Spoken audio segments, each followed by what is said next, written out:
Howdy, howdy, howdy, DizJabberz. Christian's back, and you will not believe what I have planned for you tonight on DizJabberz Chat.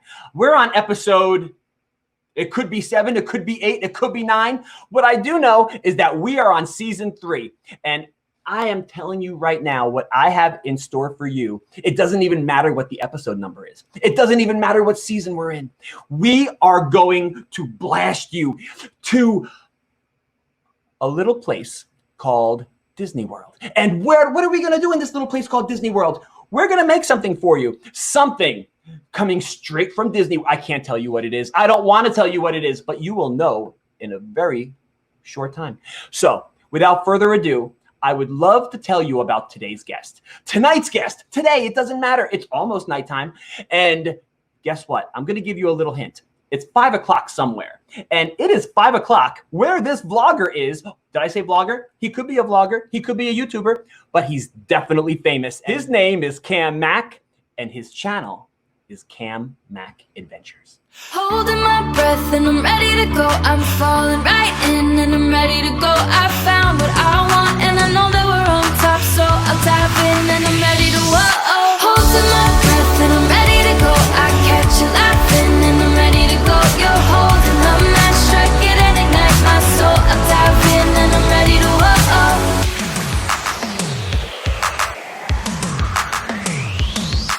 We are a summer storm, a feeling you can't ignore.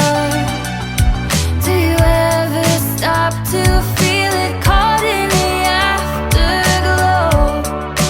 I'll come back to your door to know that you believe it. In summer, all that I want, you know, summer we got it all. Holding my breath and I'm ready to go. I'm falling right in and I'm ready to go. I found what I want and I know that we're on top, so I'll tap in and I'm ready to whoa. Holding my breath and I'm ready to go. I catch you laughing and I'm ready to go. You're holding the match, strike it and ignite my soul. I'll tap in and I'm ready to whoa.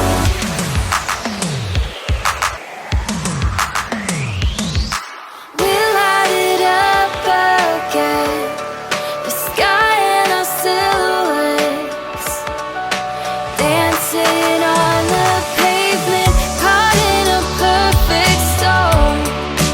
You and those eyes again, caught when I least expected. You said you're all that I want. We know, together we got it all.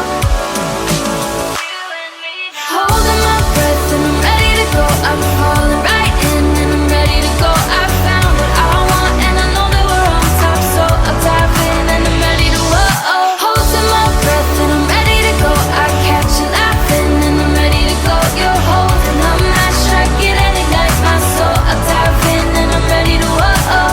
If I find myself at your door, would you follow me to better places? If I find myself at your door, got the keys, let's go. I wanna taste this. If you showed up at my door, I would follow you to better places. If you showed up ready, let's go. Ready, let's go. Oh, oh, oh. Holding my breath and I'm ready to go. I'm falling right in and I'm ready to go. I found what I want and I know that we're on top, so I'll dive in and I'm ready to whoa. Holding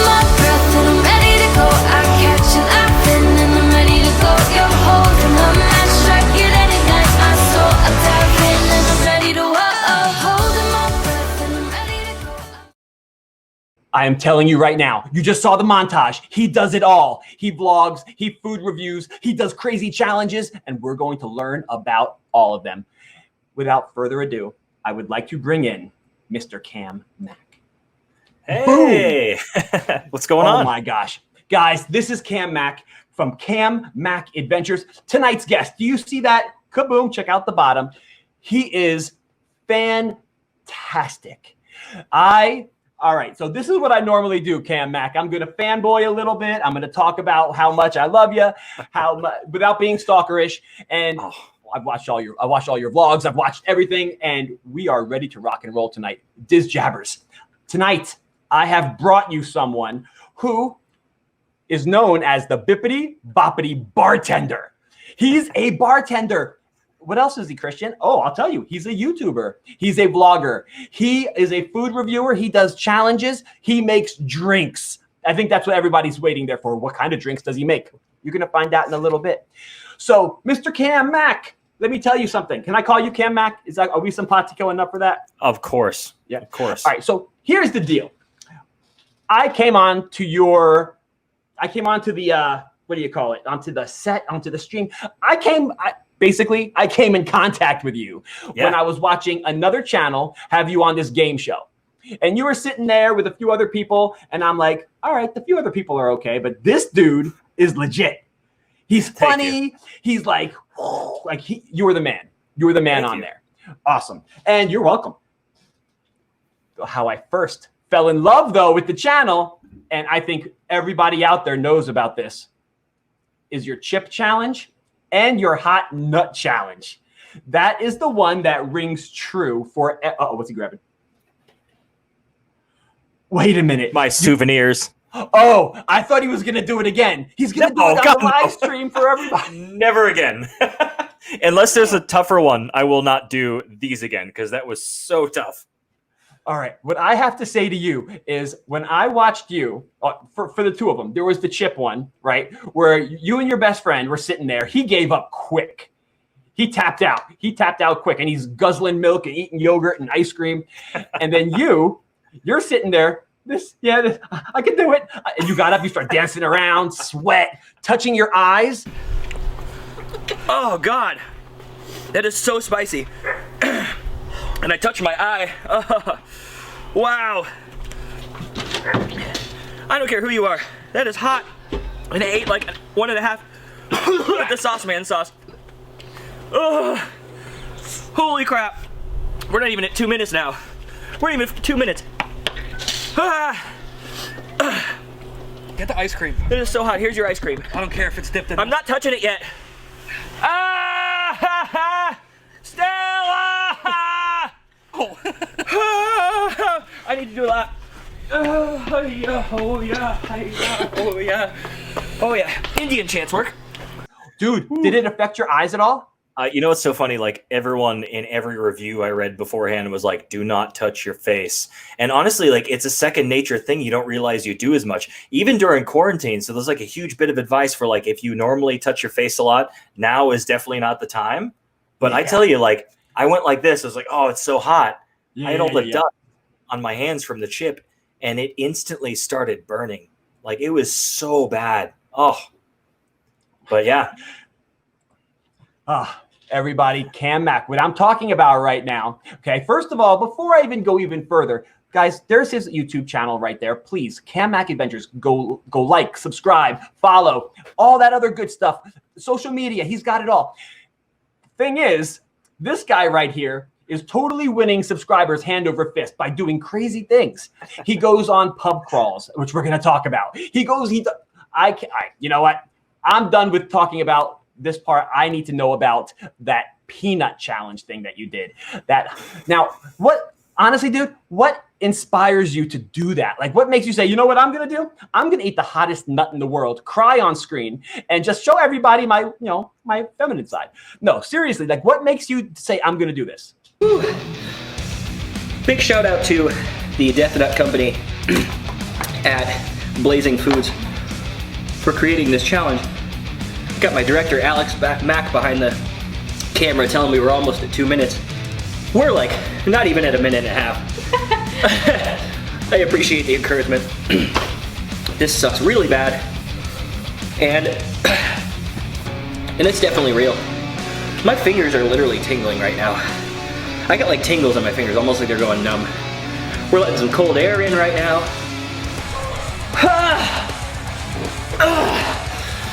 I'm not gonna, I may throw up. 35 seconds. 35 seconds. Whew. This one really stuck. 30 seconds left. Fetal position. Fetal position. Rocking back and forth.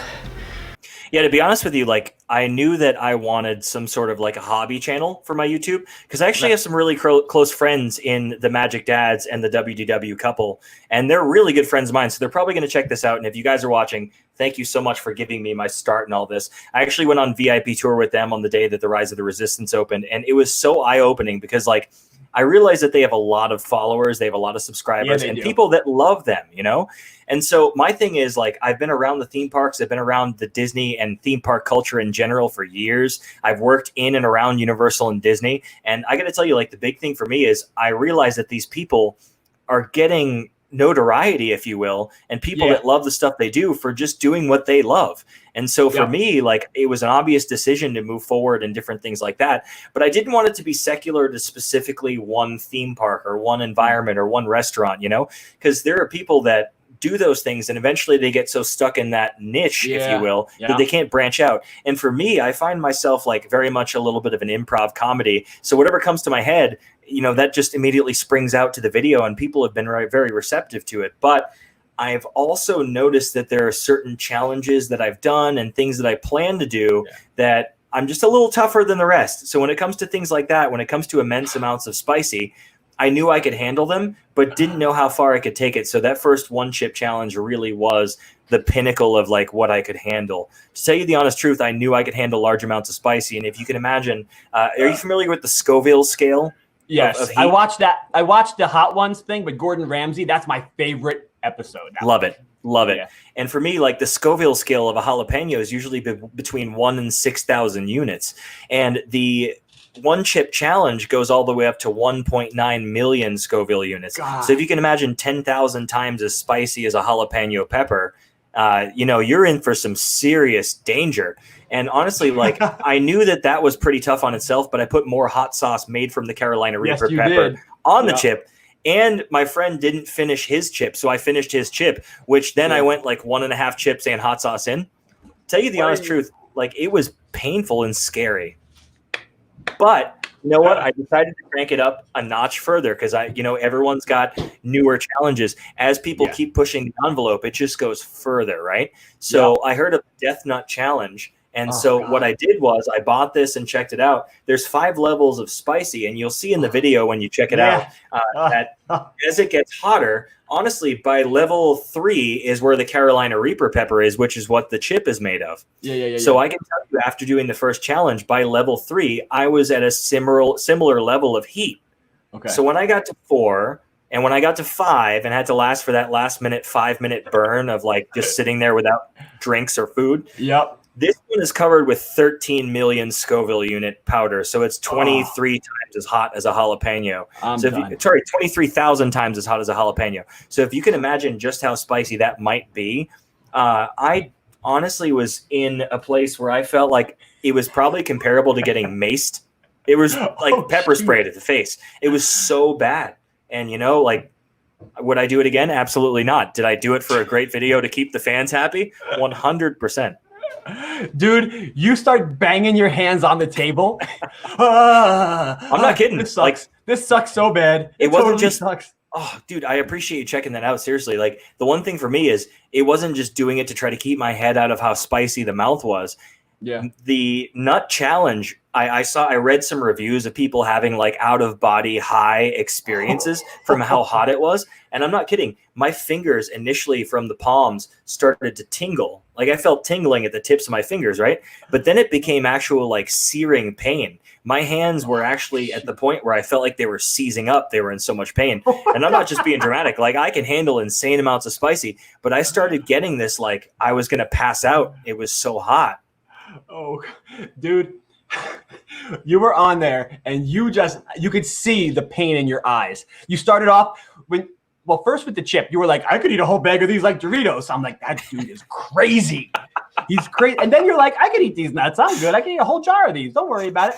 And in my head, I'm thinking, tomorrow, he's going to be paying for that. Whether it's in the bathroom or whether it's in your mouth. Dude, I was just like, what? So were there any repercussions, aftershocks, like things like 100%.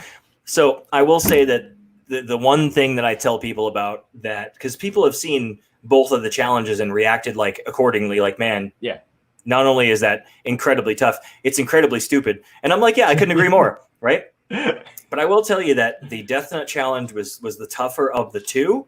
Right. As far as what came to follow, I would say the one chip challenge was tougher for me. The only thing is, like, because I had a night of drinking the night before, and believe it or not, that was actually the night that I filmed the gondola pub crawl with my wife. So I was super hungover, right? Yeah. And I actually did not eat anything or take anything. Like, I didn't drink anything. It was a cup of water I had beforehand. But I would say the biggest challenge that comes with that, if you're going to do something of that magnitude, you really need to make sure that you eat like a cup or two of yogurt or drink some almond milk beforehand just to coat your stomach. Because honestly, after the chip challenge, all the stuff I did and all the sauce that I ate and everything, like, I felt like someone was drilling a hot nail into my stomach for like the next 6 hours. And I had to work that night too, which was a nightmare.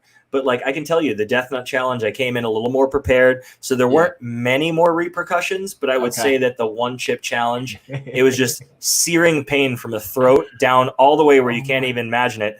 Oh, it was bad. It was very bad. Oh man. Oh dude, you're my hero for that one. I won't do it. You know what? As much as I want notoriety and stuff, and you know what? Yeah, I'm a public figure, but no. I don't like pain.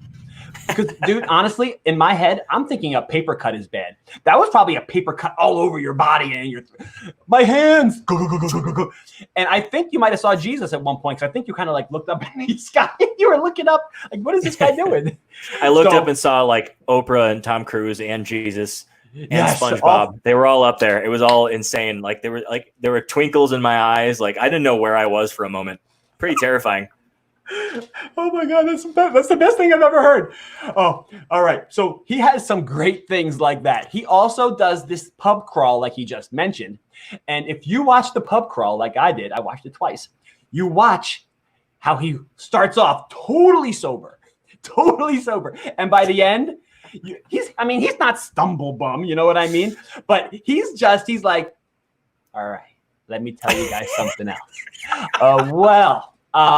And you could see like the motor skills slowly slowing down. He's just, honey, what are we going to do now? Okay. Like, it went from, this is Cam Mack Adventures to, this is the end of the show.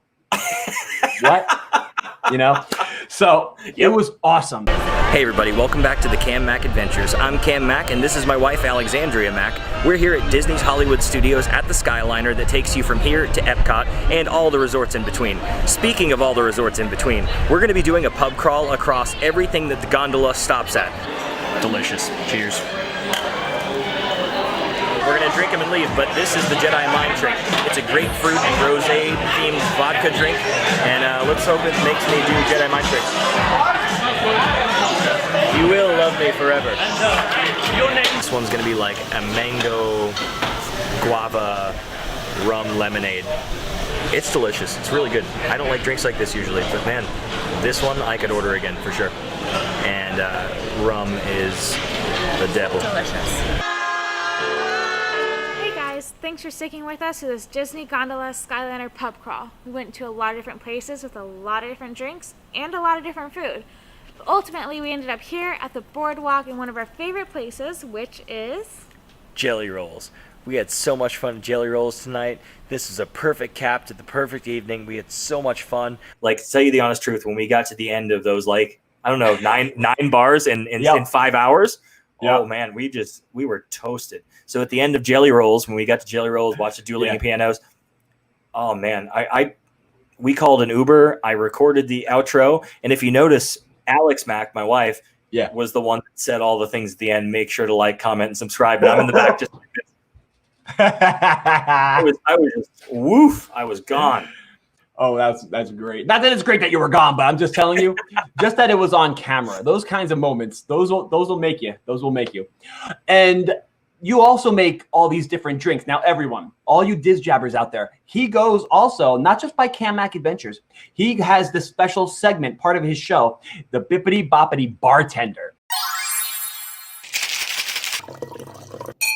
Hey everybody, welcome back to Bibbidi Bobbidi Bartender. This segment on the Cam Mac Adventures is where I'm going to teach you how to make your own Disney cocktails from home. When you mess with Polynesia, the tiki gods will squeeze ya.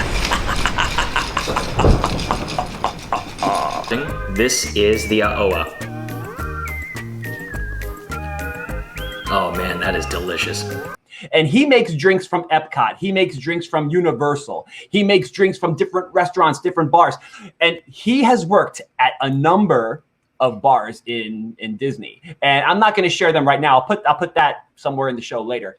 But he has such a wealth of knowledge about drinks that we're going to test him a little bit tonight. We're definitely going to test him. But before we can do that, Cam Mac, we were totally rocking and rolling. What I need to do before Cam and Christian start macking out, get it, macking out, we are going to find out, who are you? So Cam Mac, what made you say, you know what? I'm going to pick up this camera. I'm going to start this Bippity Boppity Bartender thing. I want to vlog. Tell us how this came about. Yeah, so good question, dude. I appreciate that intro. That's super cool. To tell you the honest truth, the biggest thing for me is that I had a lot of friends that I had met through bartending in Disney parks, and I was one of the bartenders at the Waldorf Astoria on Disney property on Bonnet Creek. Oh my God. So not only did that bring me a whole wealth of knowledge, not only just to make drinks, but to be able to make craft cocktails out of juices, syrups, tinctures, bitters, things that I had never actually created before. I always bought them separate places and made drinks with them. So I learned so much more about how things are made, why things are made that way, and how they work together. But through that, I met a lot of cool people that when the Waldorf was actually added as a operating participant resort of Disney, so many more Disney people came in. The WDW couple, Taylor and Josh, good friends of mine. I became great friends with them over the past year. The Magic Dads, Mike and Steve. I'm not sure if you checked them out, but if you guys have not, I know of them. I've never seen any of their vlogs. Oh, you got to. They're so cool. They are adorable. They have an amazing son named Caleb, who's, just about 4 now. He is super, super sweet. And, awesome. and it's so cool to watch him grow up over the years. But they vlog a lot of the things around Disney as far as new restaurants, new experiences, rides. And odd enough, we were actually all on a VIP tour the day that Rise of the Resistance came out in Florida. And so it's interesting because I was with, Alex Mack. And at that time, we didn't have a YouTube channel. I didn't take my Instagram channel seriously. I would just post stuff based on what my family and friends would want to see, Yeah. And so after a while, it took some extra, realizing on that day of writing Rise of the Resistance that they were recording themselves doing and talking about things that they loved. And so I'm like, wow, you guys have fans because of your talking about these things. And they're like, yeah. I was like, wow, so this kind of opened my eyes because I've always wanted to be some sort of social media personality or maybe a TV actor or a movie actor, something like that. And if you're an agent out there, please call me. No, I'm kidding. But either way, to be honest with you, I always wanted to try something like this in some sort of media. And when I saw how incredibly easy it really was to start off and to get moving through all of it, it was a big eye opener for me. So what I did was, the next week I actually went out, I started a YouTube channel, started doing, different reviews of things. And the very first video that I created that was a lot of effort in the way of editing and going out was listen, I lived in Orlando. I lived in the theme park area. It's really, really hot around Christmas. Number one, 50, I think it was 96 degrees last Christmas, right? And we're also in the service industry, so me and my wife never had days off on Christmas or on New Year's. Wow. So what do you do to get in the Christmas spirit? So I created a video as one of my first videos, how we get in the Christmas and holiday spirit in Orlando, because there are multiple things to do that aren't just Mickey's Very Merry Christmas Party. And so if you watch that, you'll see where I really got the passion to keep going. And then after the first video, when it started blowing up, I was like, geez, maybe I should keep doing this, And so then during this whole Corona thing, a lot of unfortunate stuff happened. We all got furloughed from theme park jobs. Right. And my thing is, like, I love bartending. What really, truly makes me happy on the inside is to be able to take things, make them into something else, and see other people enjoy them, you know? So I knew that there were multiple popular theme park drinks, and I thought it'd be super cool for people from home to be able to learn how to make these. So I started with, like, the Polynesian Pearl and the Schweitzer Falls of Trader Sam's. I moved on to a couple other things. And honestly, the past few weeks, what I've been doing is working on Epcot's World Showcase. I've been going around each of the 11 nations and talking about the most popular drinks, how to make them, and how you can do them in your own home. That way, if you know, are home, if you've been going through a lot, maybe you can learn how to make these great Disney recipes. And, you know, I think it's just my way of offering these amazing people that watch us an opportunity to have some of the magic at home. So that's what I've done. Yeah, dude, you spoke so eloquently, so awesome. Guys, this is Cam Mack. He is tonight's guest. He just told us basically his whole little, hold on, get rid of that. He just told us his whole little journey from being just Cameron to Cam Mack Adventures. Guys, he is super duper awesome. Please go check him out. Check out his YouTube. Please subscribe. And if you subscribe, you're going to get bippity boppity bartender at your side. You're going to get food reviews. He even had a food review at the Regal Eagle Smokehouse, right? Yep. That food looked off the hook. So I ended up getting the dry rub ribs. I got the barbecue chicken and the brisket. It is absolutely delicious. I've already had a minute to dive into the ribs and to the brisket. I really love that a lot. That food looked so good. I was just like, oh, that looks fantastic. And the plates were humongous. Like, it looked like you guys got a good amount of food. None of us finished it. And Cam Mack, I know what you've been waiting for. I know you jumped on this show tonight because you wanted to be challenged mixologistically. Is that a right word? And you want to be challenged. Sounds good. You just want to have some Disney fun with Christian. So what we're going to do now is we're going to go to the next segment. And it's called Mixing It Up with Mixologist Cam Mack. So here's what we're going to do, buddy. I'm going to show you 1, 2, 3, like 5 drinks. Okay. You got to tell me what their names are and where I can get them. All right. I'll rise to the occasion. I think he can do it. All right. Hope I remember the names of the drinks. I did this a couple days ago. All right, here we go. And I'm not going to give you a time. Don't worry. You could just figure it out. Here we go. Okay, so the first one is a video I did a while back. It's from the Abracadabra. That is the Conjurita. It's a color-changing margarita made with a Maestro Dobel Diamante Blanco tequila. It's made as your standard margarita, but it features a flower called the butterfly pea flower, which is from Japan. It actually changes colors and is used in many litmus papers as well as pool test kits for alkalinity, acidity, and pH levels. But believe it or not, it's food safe, so you can definitely use that. It's delicious. Find it on Bibbidi Bobbidi Bartender. The one after that, yeah, you like that? The one after that is going to be called the Nautilus. It is based on 20,000 Leagues Under the Sea from Trader Sam's Grog Grotto. 3 different types of rum, lots of tropical juice, absolutely delicious. Did I make this one? No. Am I going to on my YouTube? Yes. But I'm waiting a little while because my friends at the WDW couple, Josh and Taylor, actually just made that on their channel. So check it out. Make sure you, that's right. I'm plugging for other channels. It's all good. But yeah, definitely check that out. Just after that is the delicious and iconic it's the Dole Whip. It's Dole Whip from Dole, of course. Originally featured in Disneyland's Magic Kingdom, but in Disney World's Magic Kingdom as well. It comes in multiple different flavors. And at the Polynesian Resort at the Pineapple Lanai, you can get it with an added shot of rum.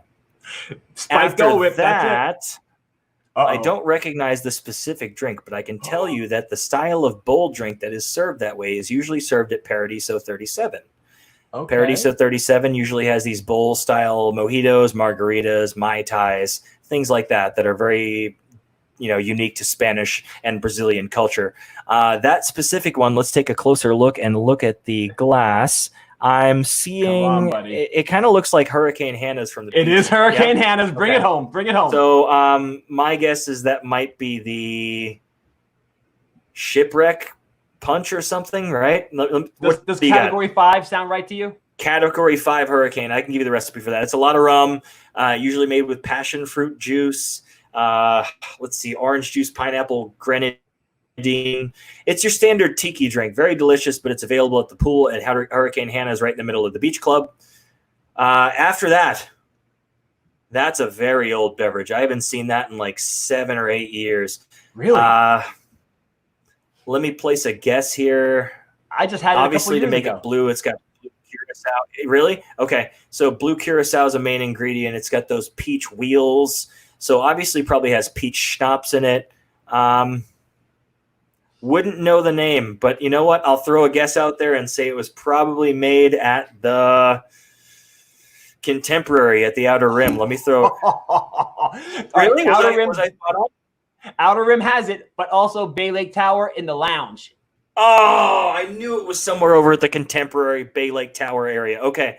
I wouldn't be able to name the drink, but I can tell you a few ingredients in it. Like I said, peach schnapps, blue curacao, obviously a glowing cube, and the peach rings. What's it called?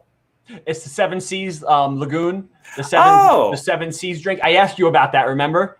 I've had a few requests for that one. I do need to confer with my fellow bartender friends and find out. Dude, that glass is a fishbowl. And you can't see it. It's a fishbowl. It's bigger than my head. Yes, I love it. I have That's pictures of me like trying to drink it with my cousin Andrew, and we're just like, we don't put a dent in it. Yeah. And before I let you slide onto the next one, why do people put those boba ball things in drinks?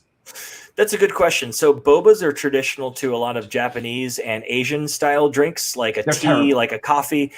They can be. I would say in those types of drinks with coffee and tea, they're not my favorite thing. But when you introduce them to drinks like the one that's in the Pandora area, like Avatar, That's the one I had, the Night Blossom. the Night Blossom. Yeah, not your favorite. It's okay though. I will say that I am actually currently figuring out and working on how to make more bobas because I make them at home, and they're tough. They're very tough. You make them? Yeah. You know, it's funny. A lot of people like think about how like crazy they are because they're a weird like bubble, right?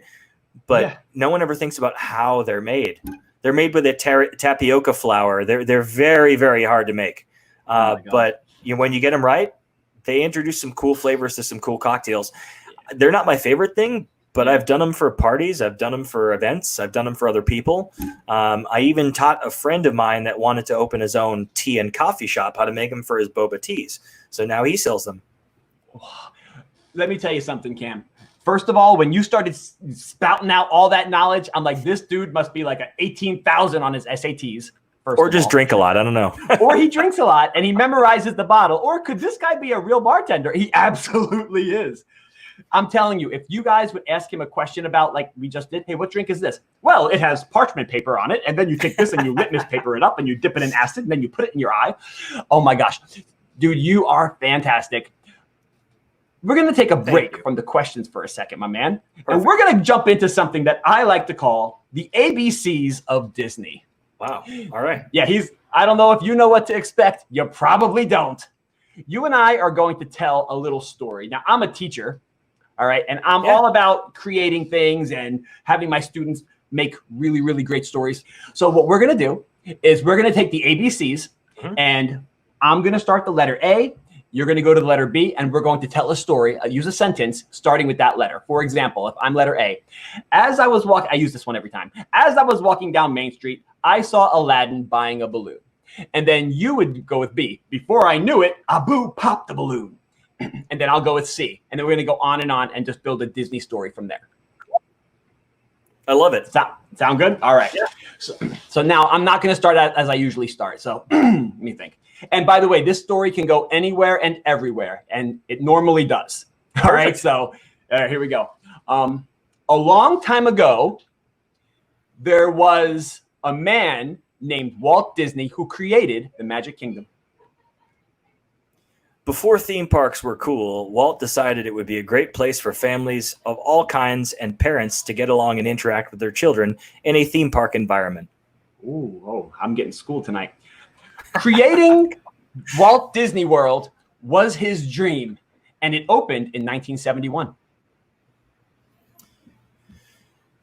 Demand for a popular theme park attraction arose, and that's why he came up with the idea for Pirates of the Caribbean in the late 60s. Okay. Everybody loves going to Walt Disney World, even myself. French fries are a common food served with burgers. See how it just goes. All right. Right. Good to know, Cam Mac. Although I really, really love the cheeseburger spring rolls. Help me finish my fries because I ate too much of my burger. That's okay. I would love to. Just in case we ate too much, let's wait a few more minutes before riding Thunder Mountain. I'm going to use the silent K on this. Knowing that we're going on Thunder Mountain, I think we should probably use the bathroom first. Let's use separate stalls so it's not weird. Maybe you're right, Cam Mac. No way. I was thinking the same thing. Obviously, you're a smarter dude than I. Probably not. Quite right, sir. Let's move on.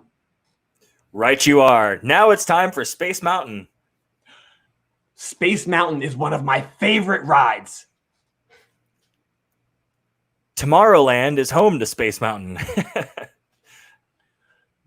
Ursula once came up to me and asked me for my phone number.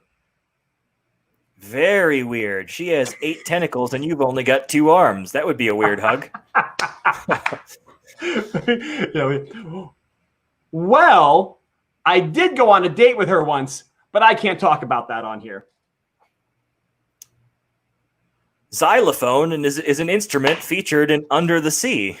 Is it really? Okay. Okay. You might be right. Zebras are an animal featured on Kilimanjaro Safari, one of the best attractions in Animal Kingdom. First of all, that was off the chain. Secondly, oh my God, dude, you should be a voice actor because you're like, the way you speak is just, it's so like, you can just, the way you enunciate, dude, honestly, you are fantastic. If I find a travel agent, that's Jen Jess. If I find a talent agent, I am totally going to push you that way. And we're going to get you famous. And then I can be your manager. And then we'll both be ready to go. Yep. Oh my gosh, Cam Mac, that was so fantastic. That was the ABCs of Disney with our wonderful guest tonight, Mr. Cam Mac from Cam Mac Adventures. And now we're jumping into something called 5 Questions with Christian. Now, Cam Mac, these questions are not your normal run-of-the-mill interview questions. There are things that are going to test your mind and your soul and maybe make you a little crazy. So let's find out what I have in store for you. Yes. And as you know, I already told you, I tailor the show to you. So you have to expect a few things that are going to be dealing with alcohol and bartending. But this first one is not. So I heard that they're redoing Snow White and the Seven Dwarfs. Okay. So they are putting you, this talent agent that we found is putting you in the movie. It's no longer Snow White. They want a male lead. So now it's Cam Mac and the 7 chicks. So Cam Mac, I need you to pick 7 Disney women, princesses, characters. Who are going to be your 7 chicks in your movie? Okay. And they can't all be Megara from Hercules, right? No, they cannot all be Megara. All right, fine. She'd be one of them because she's smart and sassy and hilarious. And I love the sarcasm. That's honestly like my favorite quality about Mrs. Mac here is she's incredibly sarcastic about things, and it just drives me nuts. It's so I'm great. waiting for a fist to come and punch you in the side of the head. Wham! Don't worry, it's gonna come. Don't worry. She accepts that as actually a compliment, believe it or not. Okay. All right, so that's one. I would say that another one I would possibly be, I would say Anna of Frozen. Anna of Frozen is definitely one of my favorite princesses currently because she is such a real down-to-earth girl. And she has, you know, all the everyday problems most people of our age would have, which is, I think that's super cool. And honestly, like, I would say that would be where my third one is, Rapunzel, because again, she's one of those princesses that is just so real. You know, the problem is that like in the older movies, like everyone was so you know, there are real world problems. And for her to recognize and acknowledge them, I would say that that's pretty awesome. Well, she did live in the kingdom of Corona. So yeah, you know. This is true. This is true. Holy smokes. All right. So far I have Anna, I would say Megara and Rapunzel. That's correct. Thank you. Moana is another one because honestly, I think for seafaring and transportation, she would be good to have around. You know, she's now learned how to navigate the seas and how to do them accurately and based on tradition. I think that would be important, especially in a kingdom that would require having 7 chicks. So let's see. I feel like even though she's not exactly a princess, but she's a Disney chick, I would definitely have Jessie from Toy Story there too, because she is, she's incredibly smart, and it's not in your educated sense, but she's incredibly street smart. There's a lot of different things that you can point out about her that make a lot of sense. Like, she's another down to earth, honest female of Disney. And, you know, she's got a lot of street smarts, as I said. She has used a lot of, you know, physics and knowing how to get around places. She even showed Buzz Lightyear up. I think that's pretty incredible. Let's see. So that's 5, right? Or is that 4? 5, yep. That's 5? Five. Okay. Yep. Okay. I would say Nani of Lilo and Stitch, because she is just an incredible role model, a great figure. And even though she didn't get things right early on, she became a mother figure for her little sister, and I think that's incredible.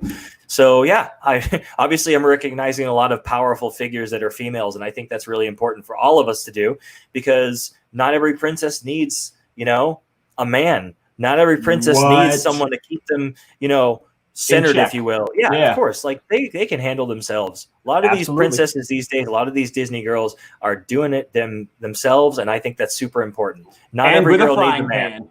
That is right. And even with a frying pan, I got to get me one of these. Let's see. And for 7, I feel like I'd have to have someone goofy. So I would think that Dory of Finding Nemo would be a really cool Disney chick as well. So I would have to keep a fish tank somewhere in that cottage. But it would still be great, because you know what? She's happy-go-lucky. She seems to always stumble into something good. And, you know, it's kind of like the Mr. Magoo for me. Like, yeah, she's a little bit wonky, but she always gets the job done, right? She always gets the job done. She always gets the gang in the right direction. And even if something bad happens, she finds the positive. And I think that's a super important thing. So there's my 7 Disney chicks for you. Cam Mack and the 7 chicks. I'm going to see that movie on the first day it comes out. Starts Friday. And then after that, go straight to DVD. Oh man, right to Disney Rated Plus. PG. Cam Mack, that was a great answer. Thank you. But if I need you to choose one ride from each of the 4 parks, okay, and you're going to choose that ride, but you also have to choose one character to ride each of those rides. I want to know what the ride is, who the character is that you would choose, and maybe why you would choose that character. Okay. Let's see here. Let's start in we Magic have Kingdom. 4 different rides with 4 different characters. Okay. Let's start in Magic Kingdom. I would probably choose the Haunted Mansion. Who are you going to ride? Iconic, as you know. And if I had to just choose someone off the bat, I would say probably Roger Rabbit, because I think it would be hilarious to see his reaction to all the scary things, because he never does well with those. But I feel like even in the dark, scary times like that, he would probably create a laugh or two for me. And if not, he would get us into some more debacle and possibly make it worse, which is fine too. You know? Side note, if I kind of like had to riff off of that a little bit, one of the iconic voices of the Haunted Mansion is Thurl Ravenscroft. And he voiced Tony the Tiger. So although not a Disney character, I think having Tony the Tiger on Haunted Mansion would be hilarious too. He's going to pull Tony. You can pull them both in, Cam Mack, just for you. Perfect. Tony the Tiger. Yeah, and it is 3 per Doom buddy. Buggy, so that'd be fun. Yeah, that's true. Roger Rabbit and Tony the Tiger. Bring them both in. I think it would be super cool to ride, let's see, Hollywood Studios. I think Toy Story would be super cool with Buzz Lightyear. Even though he's common to the attraction, I think it'd be great because he, being a toy, would know how the other toys set things up. And so, as you know, on Toy Story Midway Mania, there are many bonus rounds and things you can unlock. I feel like, oh yeah, me neither. It's hopeless, but it's fine. You know, there can't be 2 of. You know what? If you and I rode, we probably would do pretty well. But you know what? So. Actually, let me change my answer. Buzz Lightyear is already an attraction. I would say Christian of DizJabberz would be a pretty cool character to ride with. No, not me. Check him out. Right, I'll take it. Super cool on YouTube. Great host. But he would be great to ride Toy Story Midway Mania with, because like him, I've been unable to find someone who can unlock all the secrets that is Toy Story Midway Mania. I have been desperate the entire time I've ridden that, every time I've ridden that, to be like the best this month. Right? Even though I know I won't ever be, that would be pretty cool. That would be pretty cool. All right, let me ask you a question. When they have the practice round, do you do the practice round? No. I do. And then I'm dying at the end. I'm like, why am I so stupid? Listen, it's not stupid to do it. It's a good warm up, especially if you just came from a hot day in the parks. It would be good to kind of warm the arm up a little bit. But Yeah. the problem is you don't gain any points from it. And I'm all about the points, especially in the grand finale when you have that target that builds up. Little side note, this is something you don't actually have to have like another really good Toy Story Midway Mania player for. Right. But if you're both shooting at the same target at the end, when it says it's your last game, hit this target as many times as possible. If you're both hitting the same one, the treasure pile piles up more on one side and the points go faster. Man. So there's one you don't have to be good for. All you just need to do is aim at your partner's target. But here's the sad thing. Poor Cam Mack is like, and I do that, and I know that, but I still don't get the high score for this month. The best I ever got was like 330,000 or something. But that's even not much compared to like the monthly score, which is always like 78 million, you know? Like Yes, that's I'm like, not how that do much, these but it's a people lot. do that? Like they have just one giant forearm, you know what I mean? Like All right, we got Magic Kingdom and Hollywood Studios. What are we doing next? Okay. I think it would be super cool to ride Kilimanjaro Safari or Expedition Everest at Animal Kingdom as long as you're with Russell from Up. You know? Because I feel like he'd be so good at spotting animals. He'd be so good at spotting animals and spotting danger. Because as you know, early on in Kilimanjaro Safari's history, there was a bridge you used to cross that would collapse a little bit. I missed that bridge, man. Right? What a weird element to take out. Even though there's not much of a story of like Little Red and the poachers anymore, it's still a cool feature. And Warden Wilson? I love Warden Wilson. Oh, he was so like he was perfect for the ride. Yes, Simba won. You know, like he was so like yes, I and love nice. him. Right. Although that kind of reminded me a little bit of like When Nature Calls, Ace Ventura. I like you. You know, Oh, I haven't watched that movie in forever. It's a classic. Oh my gosh, definitely. And all right, my man, what do you got? What else One we got more left? Epcot, right? Epcot. Okay. I would say that based on Frozen 2, if I was to ride Frozen Ever After, I think it'd be super hilarious to ride it with Olaf. And that's because, like, you know how he did that 60-second, like, summing up the first movie when he was explaining it to the tribe? Right. I feel like he'd be the most hilarious one to ride it with, because even though these dramatic moments happen in the attraction that explain the first movie, yes, I feel like he would just make them, like, dumb, easy-go-lucky, funny. Yeah. And so, yeah, I'd get a great laugh out of that. Oh, the best part of that is when he said "True Love's Kiss" and he goes, "I'm the bad guy," and Matthias is like, "What?" Like that whole part is just so awesome. I love that part.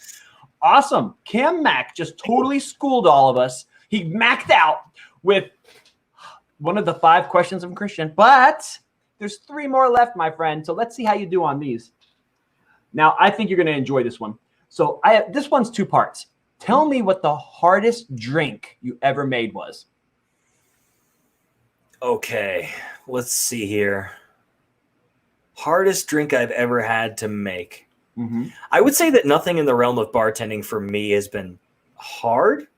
I would say that the hardest drinks for me to make are the ones where I really care a lot about what I'm making. And what I mean by that is I actually just got hired as a bar manager at this place that I'm working now, and it was also sudden, right? But when I got hired, they wanted a new cocktail menu by Monday, and it was a Wednesday. So they said, listen, you got 5 days. Wow us, surprise us, whatever. What? Right? Yeah, I had a lot to do this week, and that's why it was so hard to get us scheduled. Thank you for being so understanding. I appreciate it so much. But yeah, I've had a lot to do these past couple weeks in the way of getting this bar ready. But to be honest, is the toughest ones for me are the ones where I really need to make other people happy and impress them. So it's not so much the build of the drink that makes it difficult. It's the fact that I want immensely, within the passion I have for the role that I'm in, to be able to make things that have a great story. And so in Disney, it's kind of a little bit tough to create new things as far as drinks are concerned, because they all come from a corporate level. And if you have a new drink, yeah, you can serve it to your guests that are there. But when it comes time to like putting it on the menu, it's a little tough because it needs to go through a lot of corporate levels, you know? Right. So for me, I would say that using ingredients to make something that you're truly passionate about obviously is tough, but the rewarding thing comes at the end of all of it. And the reward is seeing people smile and be so excited about something you made. And that's why YouTube for me is another thing that's super like passionate for me is like, because Yeah. I've done something that I've created and made, like yourself, creators, you know, and you've done great things and we've done great things. And, you know, even though it's a big, big struggle and people don't realize all the effort you have to go through to make all this happen, and they don't appreciate it enough. You know, it's fine. But then again, unless you were a creator, how would you know? I would say that the creation aspect is both the most challenging part of being a bartender, as well as the most rewarding. That's amazing. So there you go. That was a fantastic answer. Now, I love the way you mentioned, I think we're vibing here with little simpatico because you mentioned you had to create your own menu, right? So, and being a bartender and being as creative as you are, you must have had this question posed to you before this next one. I want you to create right now your own Disney drink. What would it be? What would you call it? What would be in it? Yeah, you know, it's funny because I've been kind of toying with this idea for a little while. You know, obviously there's a lot of drinks to make in Disney, but people have asked me in the comments of my videos, like, well, what happens when you do all the popular ones? It's like, okay, well, you know, I know that every year there's going to be new restaurants, new bars, new things created that I'll eventually have to get the recipes for to be able to create those for people at home. But the biggest thing for me is being able to move forward with more ideas. And so what I'm hoping to do eventually is take each Disney movie and different ingredients from the movie and possibly put them into a cool cocktail. The big challenge for me is going to be stuff that not only that challenges my abilities to take those ingredients that are in movies. Let me just give you an example. So obviously Snow White and the Seven Dwarfs, one of the most iconic items in the entire movie is a poison apple, right? Oh, yeah. But then you have the whole element of the witch's brew and things bubbling and smoking and being all creepy. And then there's a crow, but also in the more beauty aspect of things, there's the Seven Dwarfs and there's like the field of flowers that Snow White has to take comfort in when she's scared of the huntsman, right? So there's so much to consider, right? Wow. You really can't see the entire picture in one cocktail. So what I'm hoping to do is create a series eventually down the road with Bibbidi Bobbidi Bartender that would be Disney cocktails that would feature different elements from different movies. But the biggest challenge for me is going to be to try to make them something that people can also create at home without having too much mixology that's so tough for them that they can't. Yeah. So honestly, there's an example. I would use Snow White and Seven Dwarfs. I would create some sort of apple-based drink that had like a witch's potion to it. Wow. So you would base them off the movies. That's fantastic. No one's done that. You need to copyright that right now. Right now. Go do it. Big Mickey head right on top of the Yes. Don't worry, absolutely. I'll do it. All right. We have 2 questions left, buddy. The next one they kind of piggyback off of each other. So if Disney said, Cam Mack, we want you to come back to Orlando, man. What we're going to do to get you back here is we are going to give you free run, full managerial, whatever I'm looking for, ownership, restaurateur, whatever the word is. I'm a big dumb animal. I don't know half the things. All right. So here's what you're going to do. For you to come back here, we need you to theme your own Disney restaurant, and then you're going to place it in a park. And what would you call it? Wow. Holy smokes. That's it's a great question. I have to think about this for a solid minute. No, I mean, I've seen you on your million. Well, how many videos do you have? 78,000? I don't know. You have so many great more ones. Like 400 or something, but still. Oh man, I'll take it. Everything I've He seen said is incredible. 78,000. There's so many, and you've done so many good things about it. I would say that, usually I hate when people say like, this isn't my first rodeo. Clearly you're on your like 300th rodeo and you've got it all down at this point. But I would say I'm ready to rock and roll, buddy. That's why I want you on the show. Oh, thank you. If I was going to create some sort of Disney restaurant with a themed menu of some sort, I'd really have to think about what's missing. And I've never thought about this before, believe it or not. I would say that if you think about all the Disney movies that are obviously really popular. He's going to the movies again. He's going to the movies. I would say that there's not enough love for WALL-E. And so I would probably introduce some sort of really cool experience where you could experience like the space end of things the way that, like feature Earth-made ingredients, nice organic fun stuff. And, the problem in a theme park is like you get a lot of food that's mass-produced. And obviously you have thousands of people, millions that visit every year. Right. But I think it'd be super cool to have some sort of themed experience where, much like what they're coming out with Space 2020, 220 over at Epcot. I think it'd be super cool to have that sort of concept, but also make it sustainable.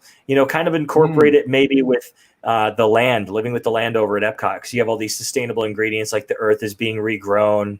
I think that'd be super neat, right? And then I don't know why, but I'm thinking about when you go to one of those German restaurants and you get one of those, beer boots, Das Boot. I can imagine like one of those, like the little boot that the plant was in. That'd be like a really cool. I'm thinking everything from like a cocktail with like maybe a nice mint sprig on top to look like that flower, or if you had, when you like in the old Disney days, you used to be able to get the cup of mud, which is like Oreos and chocolate pudding with like the worms. Yeah. Right. That'd be kind of cool. Is that like that type of theme as well? So there you go. That's what restaurant I think I'd put out first. And then you would put it in Epcot, you said? Yeah, in the land pavilion would be kind of cool. Oh, the land pavilion. I like that. And would you get rid of the Sunshine Seasons? Get rid of that little food court? Put Cam Mac right in there? The Cam Mac Wally restaurant. No, I wouldn't put the Cam Mac, but that would be a cool place to have it. The only problem is it would kind of escape the sort of natural land living thing. Although, again, most of the lands in Epcot are being repurposed right now. I don't see a reason why it couldn't be some sort of sustainable future of the Earth. That'd be neat. Totally cool with that. Totally cool. Oh, man. Guys, we are almost done with 5 questions with Christian. And this next one, this is the best one. So, you are on a 30-minute challenge. Are you ready for this? Okay.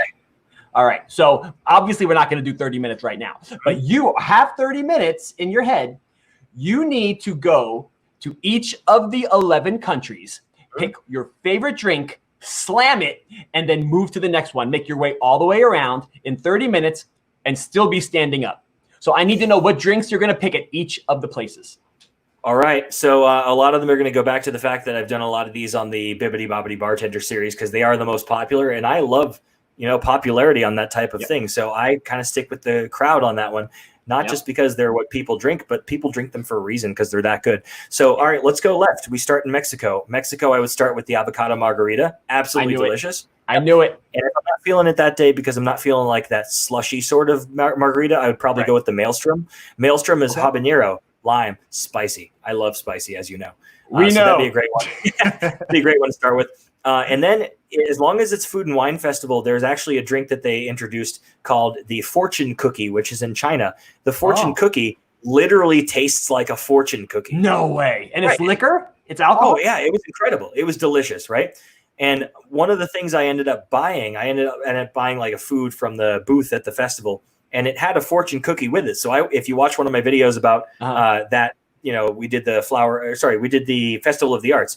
I crushed up a fortune cookie on top of the cocktail to add more fortune cookie, right? Even though you don't have to, but it was kind of authentic, Right. And that was a cool drink. If not, Kung Fu Punch. That's an all-the-time drink that's awesome. Believe it or not, I actually count the African Outpost as one. So the Outpost right before Germany is an important one as well. And if I was going there for a drink, I would definitely get it's literally just a frozen Jack and Coke. They're delicious. Always great. Jack and Coke is going to be my normal, like if I'm at a bar and I drink something quick, that's it. They're easy to slam, as you said, and they're a nice quick pick me up. Going to Germany, the most popular beer on the pavilion is also one of the most popular beer style drinks anywhere on Disney property. So do you know what drink that is? No, I do not. It's the Schöfferhofer Grapefruit. It's a Weiss beer. It's actually a grapefruit beer that is super great in the hot sun. It's like an orangish color. And if you haven't tried it before, literally against the lagoon side where there's that pretzel cart, they have Schöfferhofer Weissen, which is going to be this delicious. That's the $10 pretzel, man. Oh, that's the $10 pretzel. Skip the pretzel. You don't need the carbs there. Go right for the Schöfferhofer. It is a delicious beer. Just after that, I would go for Italy. And one of my favorite drinks to get there, and again, because at this point, you're 5 drinks in or so, you need a little pick-me-up because you've had all that alcohol. Yeah. If you go to Via Napoli, they have a takeout window, and they actually do serve the espresso martini there. Ooh. Yeah, delicious. It's made with Lavazza Espresso, which is Disney's like Italian brand, but it is actually really good quality there, so it's a great espresso martini. Okay. After that, one of my favorite drinks in the entire pavilion. Yeah, it's like I have this prepared or something. I'm sorry, I just drink a lot of that. It's so great, dude. It's so there now or not, with the parks closed or not, I've got this like many times rehearsed, right? So after that, I would go for the Red Stag Lemonade, which is actually the Jim Beam Red Stag, and it's going to be a delicious black raspberry bourbon, and it actually is featured in a frozen lemonade there. So when you get there, you need a nice pick-me-up after the espresso martini. Nothing better than a nice cold lemonade in the sun with a little bit of bourbon. Delicious, right? And then that's your thing, dude. Whenever you drink something, delicious. That's his delicious. thing, man. Absolutely great. I love it. Let's see what's next. Japan. I made a video about this. It is my favorite Disney drink. It is so hard to say this because there's so many good ones. My favorite beverage on Disney property is the violet sake of Japan. I was waiting for it. I knew it. Oh, God, it's so good. If you can make it at home based on the video I made, that's awesome. If you have the inability to make it at home because that Monin desert pear syrup is pretty hard to find. I had someone from the UK that unfortunately could not find it for less than $50 shipping fee to get it to her country. Good right. Lord. I know. I feel so bad for her, but you know what? I told her when she gets to the States, it's non-alcoholic, so she can pack it away in the luggage, take it home next time. But yeah, the violet sake, it is so much like the most delicious version of a Capri Sun. You can't even imagine how sweet and delicious and just refreshing. Oh my gosh, it is delicious. It's got that vibrant purple color with a lemon wheel on top. Yep. So it's just so beautiful, right? Yeah. But the problem is 20 minutes after drinking it, it just wham hits you. Hits you. Holy smokes. Well, it's a good thing that we're already 10, 15 minutes into the drinking. So you'll be good after the 30 minutes. Oh, I would already be. You'd have to carry me out of there. But, my tolerance is pretty crazy compared to some people. So I would say getting to the next place, Morocco. Morocco has a liqueur that's called Mahia. Mahia is a brandy, much like cognac or much like, if you had thought of a brand like Hennessy, but it's actually made with figs and pears. So is this just deliciously sweet, but also it's the devil. If you don't do shots and you don't like a lot of alcohol flavor, do not go for Mahia. But Mahia is it's just like getting punched in the face with the hottest liquor ever. I'm not kidding. It will mess you up, right? And that's usually where I get to. And if I'm still not feeling it, because, I don't think 30 minutes I'd take all these down. But if it was 30 minutes, I'd go for it because that's just a nice quick drink to buy and go for it. It's a shot. You chase it with a little Sprite because trust me, it will burn all the way down if you don't. I usually don't believe in chasers because nice shot of bourbon's perfectly fine on its own. You got to appreciate the flavors. Mahia is so strong, right? Then you get to France. My favorite cocktail in France by far is another one I taught people how to make on the Bibbidi Bobbidi Bartender was the Grand Marnier slushy. Grand Marnier slushy is both delicious, inviting, as much as it is just an easy drink. Honestly, you can take that out in the hot sun. And the best part, I think, is that obviously it's a slushy style drink, but while it's in that martini glass they give you, it melts on the bottom. So it's really easy to drink. It stays nice and cold, and it's flavorful the whole way through, which I think is awesome. So that's another one. Finishing up this last stretch, I would definitely head on into the Rose and Crown pub in the UK, and I love always delicious Guinness. Guinness is the beer of champions. It is a delicious stout from Dublin. On my honeymoon, I actually got to experience the Dublin Guinness storehouse where Guinness is actually made, and I stand by it to this day. It is just an amazing, amazing drink. But if you want to go for brevity and you're running out of time, we're probably around 24 minutes here, right? Because listen, that World Showcase is an exact mile. So traveling a mile in 30 minutes and also drinking has its challenges. As they say in the rise of the Flight of Passage, Siva Ko, rise to the challenge. Yep. Right. And now you're rising to the challenge. But if you need something quick, flavorful, and really fast, you need to go for a pickleback, which is a shot of Jameson followed by a chaser of pickle juice. And, don't knock it till you try it. It is an incredibly refreshing, very quick shot, and it gets you there. It gets you there, man. You'll get there. Last, but certainly, definitely not least, I would arrive in Canada because at this point, you're about to stumble off to the bus. You're about to call your Uber. 30 minutes of drinking. You've done 11 drinks and you've already gone this far. Nothing more delicious than the traditional Labatt Blue Lager, eh? So when you get to Canada, you need to just finish it off with a light beer because the alcohol content you've had is either going to send you to the hospital or send you back to the hotel for at least the next 12 hours. Oh my God. Oh yeah. And if you've made it all the way through and you need one last little thing, just before you turn left to Journey into Imagination, they sell a nice cold Yingling. He's like, you know what? I'm already going to be dead. Might as well just enjoy the ride. I'm going to die anyway. It better be delicious. Yes. Guys, we are here with Cam Mack from the Cam Mack Adventures. He slayed the 5 questions with Christian. But now, this next part, everyone's been waiting for. Everyone. This is called DizFam, I'll make a drink just for you. And Cam Mack and I were chatting a little bit, as I'm calling it, macking it up a little. Yep. And he said to me, he goes, you know what? He goes, I want you to make a drink with me. And I'm like, but I'm not even really a drinker or anything. He goes, it's okay. It's all right. We're going to make an awesome Disney drink. I'm going to surprise you. I'm just going to tell you the ingredients.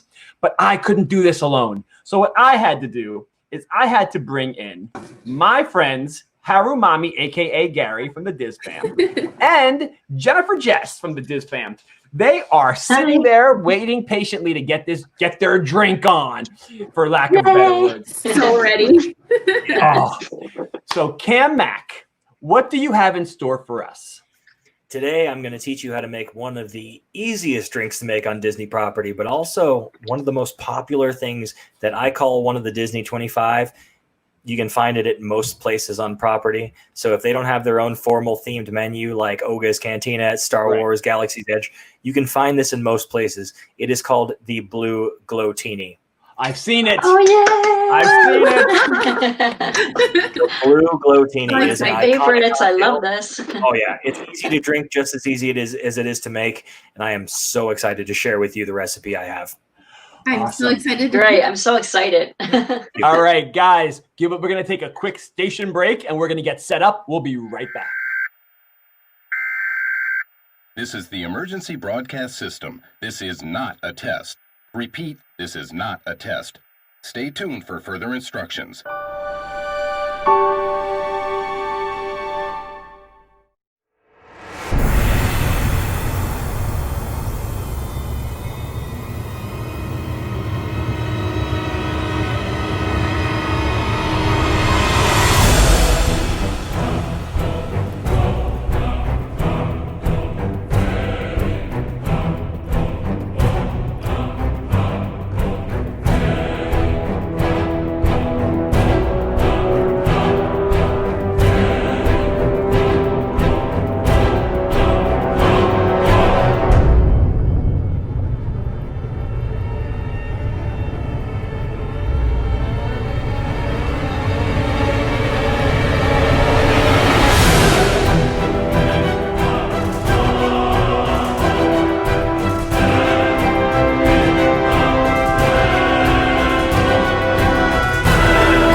All right, DizJabberz, we are back. We got all set up. Cam Mack had us microwaving things and had us.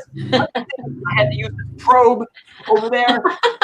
Don't worry. It's like for Alexander Hamilton stamping his letter. All right, we are good. We are good. Yes. All right, it's time for the Blue Glowtini, it's called? The Blue Glowtini. That's correct. Yay. All right, Cam Mack, take it away. Okay, so the first thing you're going to need to do is take your lemon and lengthwise, like so from navel to navel, hold it just like this, right? Place it on your cutting board and then cut it right in half. Just like that, right? Okay, cool. Oh, okay. Now what you're going to need to do is take one of those halves, and this will make a lot of sense later, but carve off a nice wheel of it just like this. Just one wheel? Yep, just one wheel. Be very careful. I used to say at Disney, if you're doing things like this, and if you cut yourself, it's a fire hazard, which means I could laugh and get fired. Right? Hang on one second. I have to talk to the stagehand for a second. You should have a little ice on hand as well, okay? We got it. Got it. Wifey. Stagehand. Everybody, we are here with Cam Mack from Cam Mack Adventures. He is teaching us how to make the blue glotini. Never before has this been done on DizJabberz chat, and probably never again. So let's probably never again. Yeah, good call. All right. So does everyone have their cocktail measuring jigger? Yes. Yes. Yes. Now you're talking. Okay, perfect. So what we're going to need to do is take this, place it just like so. Okay. Do we have to do this with you like this? Do we have to? No, you don't have to. No, you don't have to do this. I'm just showing you where it goes. Oh, okay. And take your juicer or squeezer. Does everyone have one of these? If not, I can show you how to do it by hand. That's Let's do it by hand. Okay, by hand. You just got to be very careful. So what you need to do is hold the lemon over your jigger, squeezer, juicer. Wait, lemon, the one that we cut? Which lemon? The one that we cut? Yeah. Well, they're both cut, technically speaking. Either way. All right. All right, you're going to squeeze it until you have half an ounce of juice. Into the 1 ounce or the 2 ounce? You can put it into the 1 ounce side. So the first little notch you'll see is going to be a half ounce. Got it. Yep, perfect. Thank you, my little stage hand. Perfect.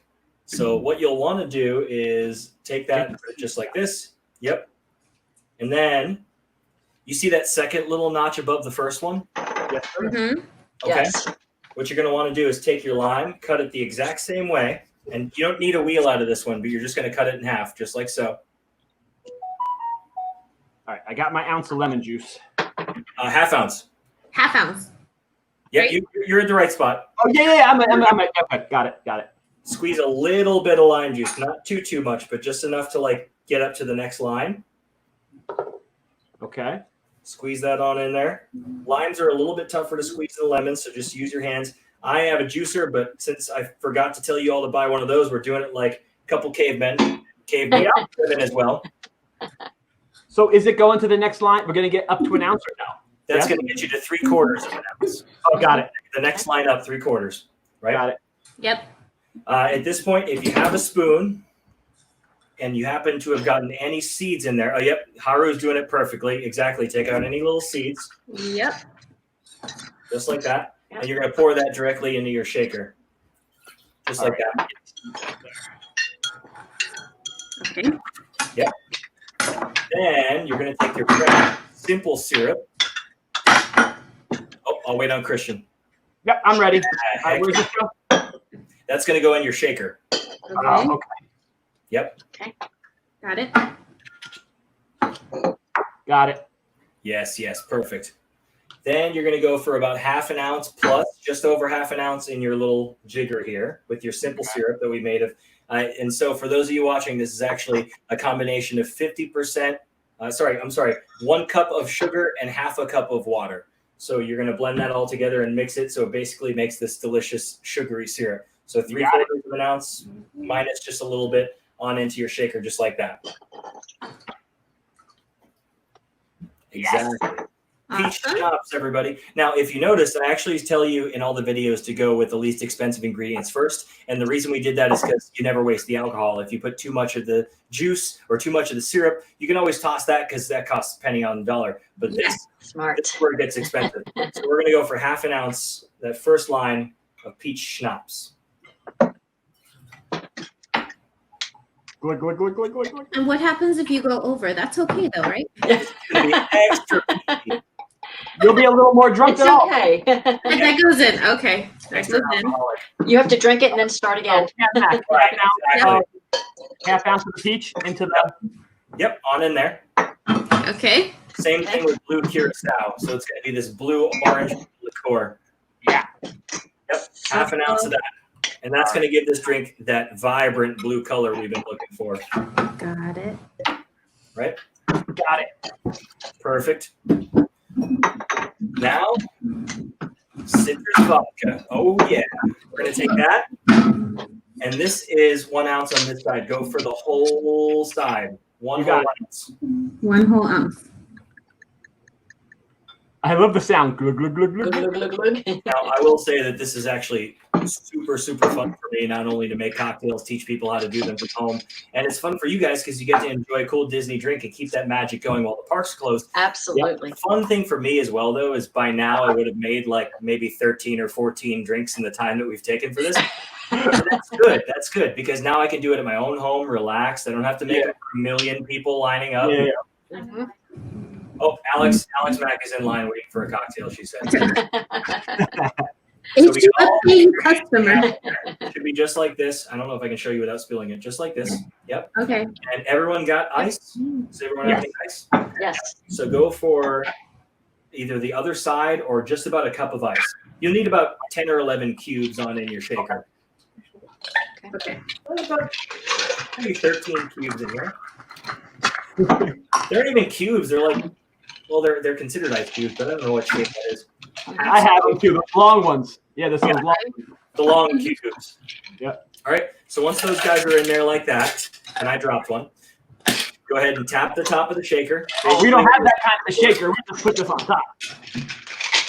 That's okay. Give that a tap too because it's nice and secure. Got it. Okay. Got it. Okay. Got it. The technique to shake, the most important thing that I tell you in all the bibbity bobbity bartender videos, no one's judging you at your shake besides your friends and family because they're all at home. Who better to judge you than them? What you're going to want to do is go for 10 Mississippi, 10 Blue Glowtini, 10 Magic Kingdom, 10 whatever you want to count, and make sure this is nice and cold and shaken. So let's all do it together. You ready? All right, wait. There's no pineapple juice in. That's right. Oh my gosh. What am I doing? I wanted to get you guys really drunk. I'm sorry. Yeah. And I can't open this now. I can't. All right, give it a tap with the heel of your hand. Okay. We can cut that out, right? Good observation. Yeah, totally. I was like, this is I really thought it was going to be added afterwards. I didn't know. I smashed it. So yeah, give it like a little wiggle and it should come off. The top part comes off. Can I just pour it into the strainer? You could. That should be fine. I really can't get it off. Come on, Christian, use those muscles. I'm trying. edit this out. I can't get it off, man. Here, give it a little tap against the edge of your table there, like right against the top.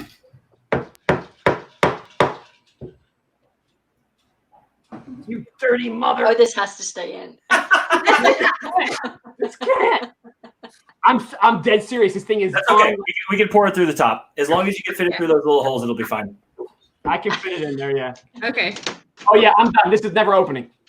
That's all right. So let's all open our pineapple juice. Thank you, Christian. We forgot about the less alcoholic ingredient. And finally, because Cam Mac Adventures is so relaxed right now, we're going for pineapple juice in the cocktail. So 1 ounce of pineapple juice. Okay. Just like that. Amen. Now, yeah, exactly. So you'll take the top finally, and now that we're actually done. Now that we're actually done, we're gonna tap that nice and secure. Did you get it in there, Christian? It's staying at the top. Kind of like wiggle it from side to side. We're good. All right, perfect. Tap it. Tap it. What you're going to want to do is you have one of those Boston-style shakers. Make sure your finger is over the top because that top, as you can see, was much easier to take off than the rest. It will pop off. So what you're going to want to do is give it a nice 10-second shake. So let's say that all again. 10 Magic Kingdom, 10 Glowtini, 10 Cam Mac Adventures, 10 Bibbidi Bobbidi Bartender. Shake it. Ready?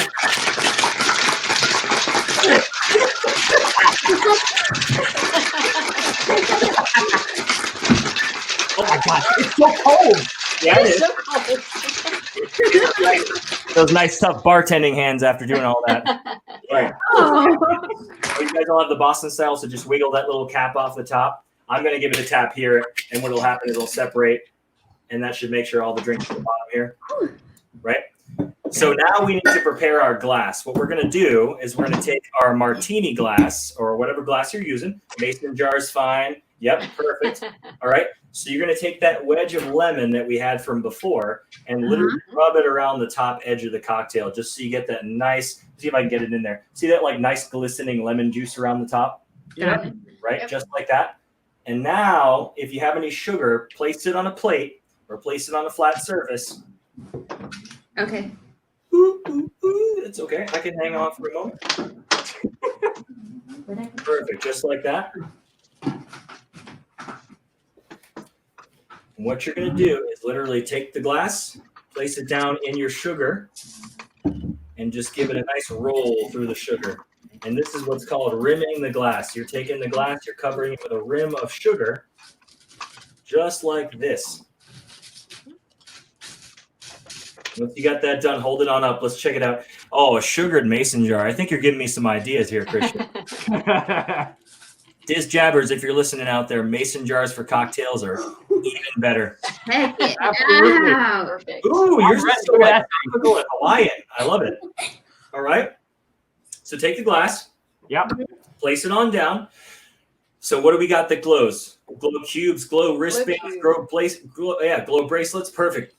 I like to turn mine on, and I don't know if I'm going to get this completely right, but it should be blue. Yes! Blue. I never did that right the first time. In my video, I did it like Yay. 5 times. I was like, take a blue cube, and it turned out pink or green. Yeah. So blue cube, place that on in the glass like this, and it is waterproof, and so will your wristband be. Exactly. And you're going to take your cocktail and literally strain it on over this glass, just like this. Wow. Oh, it's so pretty. Oh my god. That's perfect. You know, this is normally where I edit my videos. I've never done a cocktail from the Cam Mac desk, but this is super cool. This is amazing. Oh, this is Okay, beautiful. say that you have to hold Rappers, Nerds, Disney cocktail enthusiasts, and Cam Mac adventure followers, thanks so much. This is Blue Glowtini. Cheers. Thank you. Cheers. Thank you Cheers. so much. And if you had this drink before, this should taste exactly like it does at the resort. Oh my goodness. God. It's so good.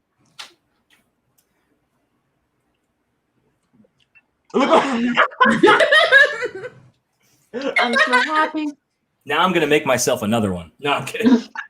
That's good. Oh my god, that's so Yeah. good. You guys all know I don't drink much. I drink sweet tea from McDonald's and Coke. And this is something I would definitely order. It doesn't taste that much like alcohol. It's super sweet. No. Oh man. Hey, can I keep this? Can I put this syrup in anything? You can put it in coffee. You can put it in different types of juices if you want them a little bit sweeter, if you fresh squeeze them. I suggest lemonade. You can squeeze some lemons and put a little bit of water and introduce that syrup in there. You get a nice fresh lemonade. Also, if you put that syrup on the stove in a medium-sized pan and boil it, you can put in orange peels or cinnamon or whatever flavors you want. You'll infuse them. And basically what will happen is you'll have it like, I put cinnamon in mine. So for my Polynesian videos, when I did the Trader Sam stuff, you'll see that I did a cinnamon syrup. Yeah. My family loves using it in coffee. They love using it in different lattes and things like that. I'm telling you, these things, these possibilities are endless. Oh. If I close my eyes, I could just feel like I'm in Disney drinking this. Like, And then you open your eyes and you're like, oh, youth for your hair.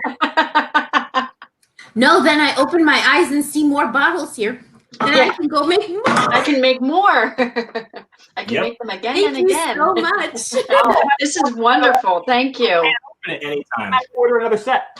Yeah, just throw that one away and order it again. No, I'm kidding. Honestly, I'm thinking if you give it like a good swift like smack on the desk, like right on the edge, it should I'll come get out. that later. You got this. And also some hot water works. Okay, I'm feeling a little. I'm getting relaxed now. I don't drink. You see. I can drive, really. Yeah. Have a show. Oh, it's red. Oh, we have to. It changes colors. There you go. Now it'll blink. There you go. Yep. Okay, please. Oh my God, DizJabberz. Cam Mac just taught us. The bippity boppity bartender just taught us how to make the Blue Glowtini, one of the most popular, famous drinks from Disney World. Cam Mac, thank you so much for that. Thank you. DizJabberz, we need a couple of minutes for another station break so we can straighten up and get Cam Mac back for the second half of the show. Thank you, and we'll be right back. Yes. All right. Woo. We are back after making this wonderful Blue Glowtini. Guys, that drink, I am not an alcoholic. I am not an alcohol big drinker guy. So when I drink alcohol, it goes right to my bottom. I have to go pee immediately. But if I do, that breaks the seal and I'll be going all night. So I can't be doing that. I got to hold it. I'm sweating. I don't drink, Cam Mac. Oh my gosh. And by the way, here at DizJabberz 71, we don't condone drinking and we're all of age. So let's do it. All right. Yes. I'm just kidding. I'm just kidding. All right. No, I'm not kidding about we don't condone drinking. I'm kidding that I'm okay. I'm okay. Okay. All right. Cam Mack's like, what do you mean? I'm a bartender, man. All right, guys. Cam Mack was gracious enough to be here with us tonight, and he has not even touched the tip of the iceberg yet with the next segment that we like to call Make 'em Laugh. Now, Cam Mack, now that you have a little bit of some spirits flowing through your veins, we're going to see how laid back and relaxed you are, and if I can tickle the funny bone over here, if I might say, you gave me a list of your favorite songs, right? Yes. Okay, so what I did in DizJabberz 71 fashion is I took those songs and I rearranged them in my cabeza up here. And what you're going to do is I need you to sing these songs for the DizJabberz with my lyrics without laughing. Okay, let's see what happens. Let's see how you do. Is my goal to try not to laugh then? You want to try not to laugh. Like, Okay. you want to be able to say it and be like, I'll make a man out of you, without laughing, without snickering. I want to see if I can break you. All right. All right, here we go. Stone Cold Chamber here. Yep. This is song 2, I Can Go the Distance. I have often... Oh, wait. All right. I know. I was waiting for the track or something. I have often dreamed of a clothing place where a pair of undies will be waiting for me, where the socks would scream when they see my feet, and a voice keeps saying, this is where I put my feet. I'll wear them someday. I'll wear new undies. I'll wear them proud. If I see my size, I know every pair would be worth a wear. When I hit up the mall, I'll make sure that I'm not drunk. All right. In a fitting room to try on those socks. Though my toes are scary, they are hidden so well. And some hedge clippers should do the job. It might take a lifetime, but somehow I'll trim those beasts. He did it. He got through it without cracking. Guys, this is not normal. Cam Mack is a machine, and that's what Mac might stand for, machine. I was crying and screaming and laughing all in the inside. Number one, because I normally don't sing a cappella. Number one. Number two, it was like, whoa, this is funny. All right. See, I got it. I still got it. He just didn't. He was laughing on the inside. Let's see if I can get him on the next one. Here we go. This is song 2, A Whole New World. I can show you some snot. Ooey gooey and chewy. Tell me weird now when did you last pick your boogers out? I can let out some gas. Oh, almost got me there. Knocked you onto the ground, passed out and almost dead. Makes everyone just shout, just check out your pants. You may have a big issue, but next time say, yo, I gotta go. Or you'll do the cleaning. Just check your pants. An unknown stain. Oh my God. When I'm No. Did that count as laughing? I don't know. I probably lost just now. It's okay. Go ahead. But when I'm trusting Toots without my boots, now I'm in some clothes that are not clean. Oh, I got Cam Mack on that one. I did. All right. Let's see if he can get through the next 2. She's like, "What are you singing, Cam Mack? What are you singing?" Oh wait, she's playing already. I was like, "There's gonna be some karaoke," and I said, "I'm sorry in advance." They're playing their own music out there, so perfect. It's all good. All right, the next one. This one is sung to Gaston. Gosh, it disturbs me to see you, Cam Mack, looking so lit and so buzzed. Every guy he'd love to be you, Cam Mack, including old Woody and Buzz. There's no bar in town that you haven't drank at. You're the bartender, the one. Everyone's drinking the drinks that you make, and let's hope that I don't get the runs. No one's slick as Cam Mack, no one's quick as Cam Mack, no one eats a hot chip and sheds here like Cam Mack, for there's no man in town half as studly. Oh, please. A mixologist extraordinaire. You can just ask Mo, Larry, and Curly. Three Stooges? Come on, you didn't even know that about me, and you put that. That's one of my favorites, by the way. So that's awesome. You got me. And they'll tell you whose drink they'd prefer to drink from. Awesome. Cam Mack he's a great sport on this. I've gotten him twice. Let's see if he can even out the playing field with the last one. This one is called, oh, well, it's sung too, I See the Light. All those days. Hoarding toilet paper, all those months staying 6 feet away, all that time never even knowing Corona was here to stay. That's true. Now I'm cursing in the Walmart. Now I'm here. Suddenly I see standing here. It's warm and clear. I'm standing in Old P. And oh God, I cursed and screamed, and Walmart called the police. And at last I yelled and screamed, because my sneakers were so new. And it's time to run and hide, because I don't want to be in jail. All at once, my life really ended. Who can pay my bail? Who can pay my bail? Mac is dope, guys. He is a great sport. He sung along with his favorites, but now he's not going to think of them the same way anymore. He's not going to think of it the same way. Darn. I'm like, yeah, all my favorite Disney songs now have the Christian DizJabberz versions like ringing through my ears. It's what we do here, my friend. And guys, just remember, Cam Mac, go subscribe to his channel. He just made us a glotini. That thing tasted better than I think Disney could make it. I got to be honest, man.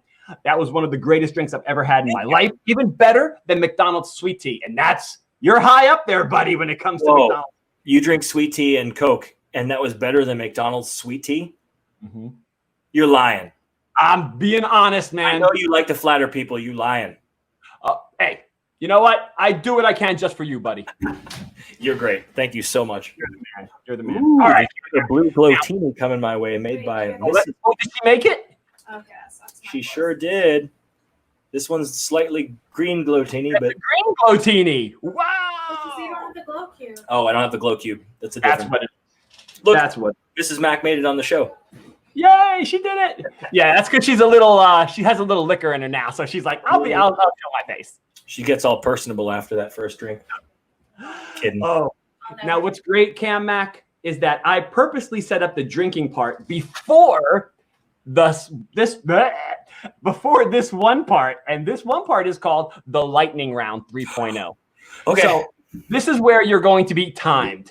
Oh, I know. You're angry. You're sad. You're upset. You want to run. No, you don't. You're going to be perfectly fine on here. And what the lightning round 3.0 is, in the first season, I had 15 questions. They had a minute. They had 2 minutes to answer them. Whatever you got right was your final score. Okay. End of the season, I'll put it on the leaderboard, and you get a Disney gift card from me if you're the winner at the end of all 10 episodes. All right. So, wait for this, though. Season 2 was Lightning Round 2.0. 50 Disney questions in 2 minutes. How many can you get right? Now it's Lightning Round, like I just said, 3.0. And I'm going to say a Disney character. All you have to do is tell me the movie that character is from. Okay. Real easy. Now, Christian, is there a catch? There is. I'm giving you 90 seconds. He's like, crap, are you serious? Oh. You have 90 seconds. So let's say 1 minute, 30 seconds. And you have 5 passes. So if you don't know the name of the movie the character's from, you can pass. Okay. But you only have 5. Okay. Okay. Now remember, you only get graded on the ones that are right. So don't worry. Don't sit there and be like, I wonder what movie Abu is from. No, pass if you don't know it, because the next 4 might be easy. Okay. All right. I got my list here. I just instantly got this rush of adrenaline. I'm so ready. All right. So, Cam Mac, this is Disney movies. It's not just animated, live action. So I hope you have a wealth of Disney knowledge up here. Let's see. All right. I'm going to hit start after I ask you the first question. I'm going to be fair. Ha All right, he's like, come on, Christian, bring it. All right, Cam Mac, I'll say the character. You give me the movie. Are you ready? Yes. All right. Dopey. Snow White and Seven Dwarfs. Simba. Lion King. Aurora. Sleeping Beauty. Flounder. Little Mermaid. Abu. Aladdin. Billy Butcherson. Pass. Oliver. Oliver and Company. Dash. The Incredibles. Gil. Finding Nemo. Eve. Wally. Tantor. Pass. Cocoam. Pocahontas. Troy Bolton. Pass. Oh no, High School Musical. Sorry. Got it. Stinky Pete. Toy Story 2. Phil. Pass. No, Ada. Hercules. Oh, Hercules. good. Ada. Bug's Life. Naveen. Princess and the Frog. Chick Hicks. Cars. Charles Muntz. Pass. Ernesto de la Cruz. Coco. Tomatoa. Moana. Mal and Evie. Pass. Bing Bong. Inside Out. Thumper. Bambi. Elliot. Pete's Dragon. Belle. Beauty and the Beast. Jack Skellington. Nightmare Before Christmas. Pongo. 101 Dalmatians. Bianca. Say again? Bianca. Pass. Bagheera. Jungle Book. Max. Goofy Movie. Time. Wow, dude. You might have gotten the furthest out of everyone. You might have. I'm not going to tell you if you did. Not gonna tell you. You slaughtered that, dude. Thank you, sir. Can All you tell right, me what I got wrong? Hold on. We'll talk about it all right.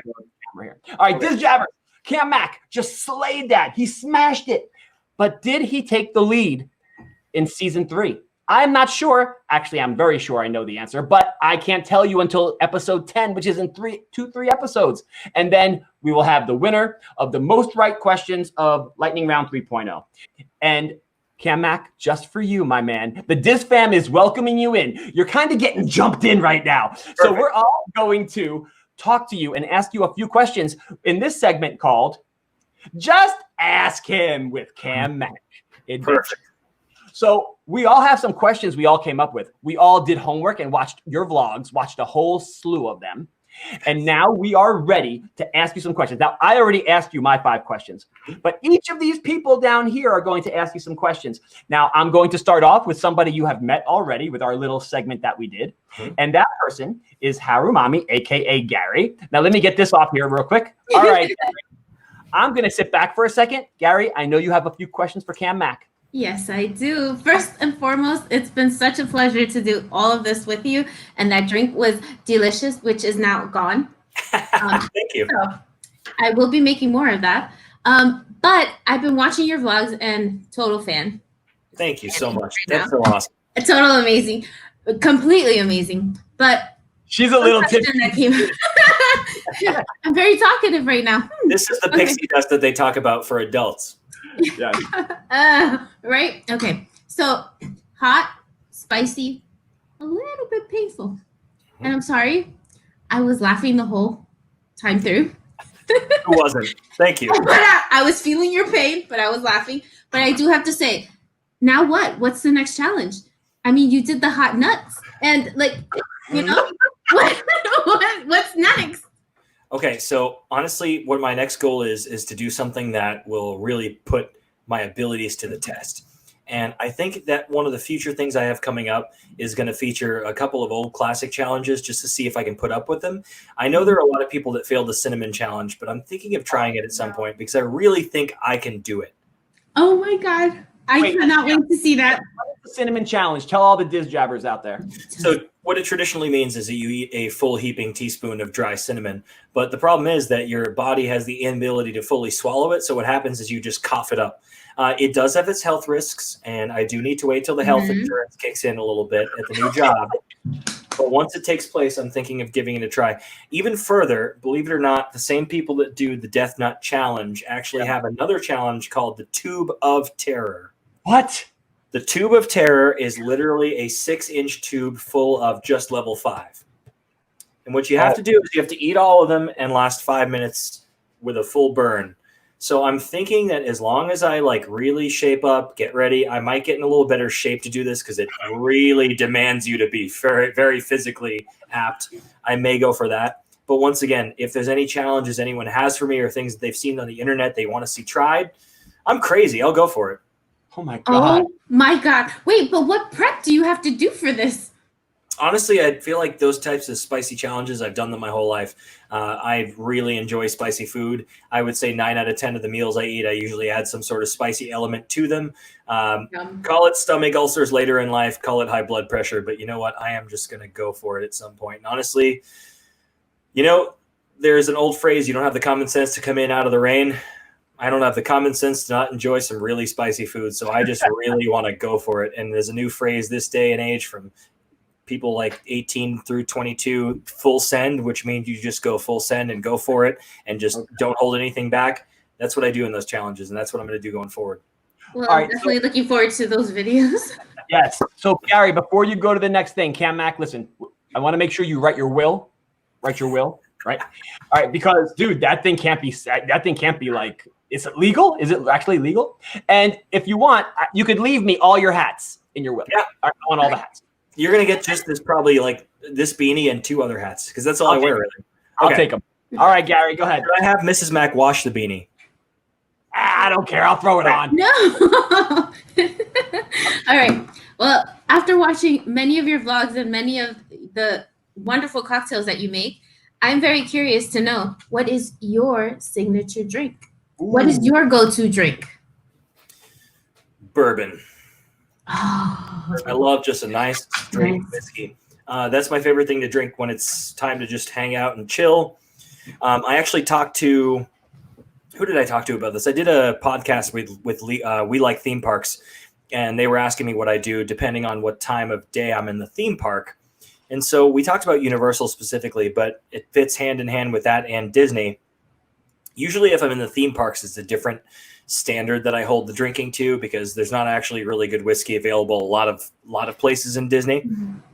But I would say that depending on the experience that I'm having is what I would drink. So if I'm going in for just 2-3 hours and I need to do a full lap around the World Showcase, whatever's available, I'm throwing it down.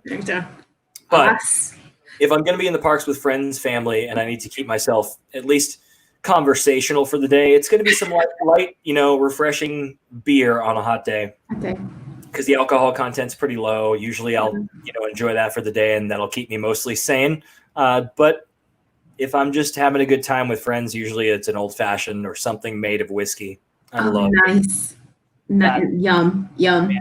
All right. And then my last question, because after, once again, watching your vlogs and watching all the mixology that you have in you, now let's picture this. Mr. Walt Disney walks into your bar and says, "Serve me." What do you give him? Oh, man. This is a great question. There are actually 2 beverages I would serve him, and they're based on classic cocktails. Do you guys know what either of those are as being Walt Disney's favorite cocktails? Oh, I do not. I do not. So Walt Disney commonly actually made himself Scotch mists, which are like a spritzer version of a Scotch cocktail. That's the first thing I would offer him. But being that one of the most popular cocktails served in any of the Disney parks, especially in the Jolly Holiday at Disneyland when they used to serve them, does anyone know what that drink is? No. I'm going to give you another hint. Kentucky-based horse race. Oh, whiskey sour. Bourbon? Whiskey? It's bourbon-based. Bourbon. The mint julep. Ooh. Oh. So yes, Walt Disney's favorite cocktail he'd make himself would be a Scotch mist. I can tell you, if you're not a Scotch fan, it's not going to be your drink because it is very, very whiskey forward. Mm-hmm. That would be something I would drink, but then again, this isn't 1951, right. So it's not exactly the drink I would drink every time, but that is very classic to what he would appreciate. Then again, the mint julep, classic to the Kentucky Derby. That's another cocktail that was served at the Jolly Holiday since day one, and it is a very iconic Disney drink. So that would be one of the 2 choices I choose. Wow. Thank you so much. Wow. Thanks for asking those great questions. All right, Gary, Thank you for answering. Up a little bit. I'm going to keep you on the screen, Gary. I'm going to bring everybody in one at a time. I'm going to keep everybody in with us at the end of that part. All right. All right, Jen Jess, it is your turn. Oh, hi. Nice to see you again. And again, thank you so much. It was such a pleasure making that glotini. It was, I think, the best glotini I've ever had. So thank you. Because you made it. It's at home. It's comfortable. Yeah, it was great. Thank you. course. So my first question is, how much latitude does Disney give you? Like if you come up with a drink, if you have a great idea for a drink and you think that people would really love it, does it ever have a chance of making a menu, or is it pretty much above the bartender pay grade? That's a good question. I would say that in the traditional sense, the Disney cocktail very much fits into people they've hired in an executive level to create those things. So they do have bar chefs. They do have, executive chefs that create the menus for new restaurants that come out. Oftentimes what they do is they hire bartenders and servers to work the locations. But by the time that those are born, by the time those things come out, usually they have a prepared menu. Not saying that it's impossible to create a cocktail for a Disney menu. I'm just saying that if that were to happen, it would have to be that you were part of an opening team at a place where they were valuing the opinion of the creation of cocktails.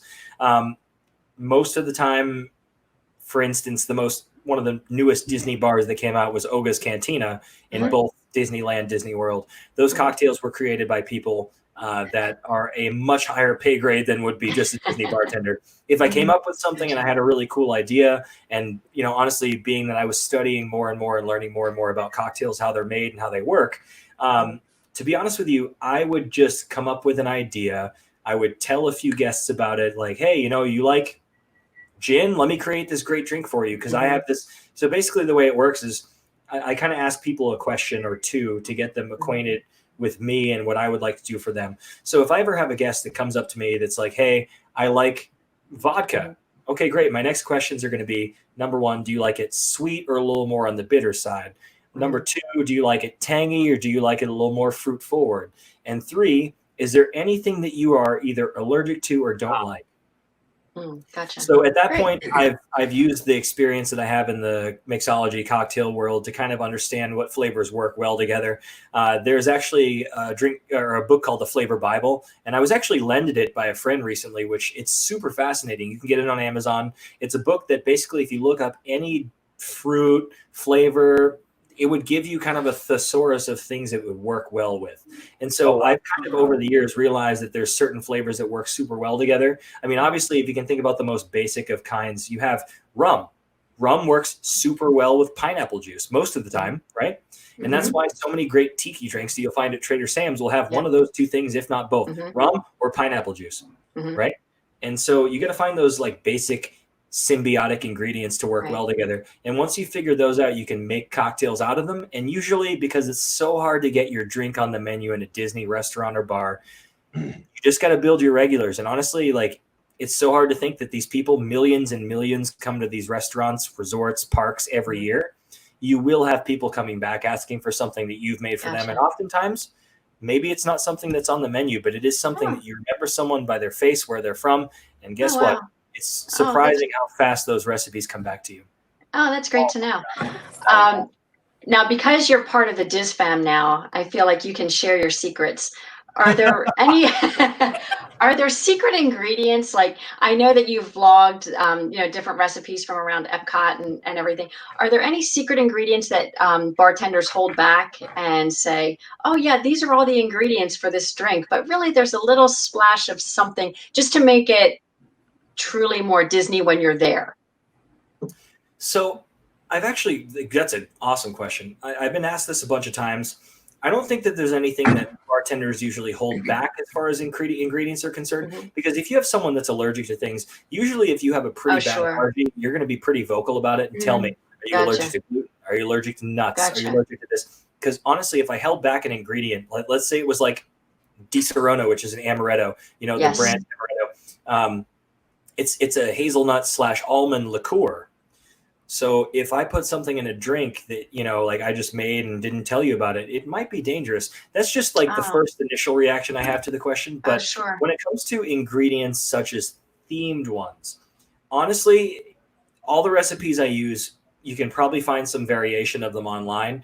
They may not be the exact correct ones because I have some connections in the parks and I confirm with them every time that I do one of these to make sure that they're actually accurate. That way, when you notice you make my drinks versus other channels lately that have been making Disney cocktails, they may not always be exactly to the proportion or to the flavor that the Disney parks ask for. So what I've either done is taken the flavors, the brands, the profiles, and made them exactly like you'd enjoy in the parks as you would enjoy at home. But those are all readily available. As far as cocktails that have a proprietary ingredient, some of them are a little bit unique. And what I mean to say by that is, like, let's say you go to, and I've referred to it 3 times during this podcast, but Oga's Cantina or Trader Sam's, right? Yeah. They wouldn't necessarily tell you how they light the Oa on fire, and they wouldn't tell you how when you drink the fuzzy tauntaun at Oga's, like it like makes your mouth tingle. Yeah, like they're ingredients that are proprietary to the drink, but not necessarily something you can't do at home. Sometimes the ingredients the bartenders hold back, if you will, are the ones that are just really hard for normal people to make. Gotcha. And they take much more hours of prep than they would just like if I was at the bar and you're like, make me a drink. Oh, yeah. 2 minutes, Sure. you know? So that's just what they hold back. Great. Thank you. My last question actually sounds like the beginning of a bad joke, but 3 Disney princesses walk up to your bar. What are you who are the princesses, first of all? What are you serving them and why? Okay, so Ariel walks up to the bar because she's got feet now instead of fins. I'm serving her a Shirley Temple because she's 16 years old, and I have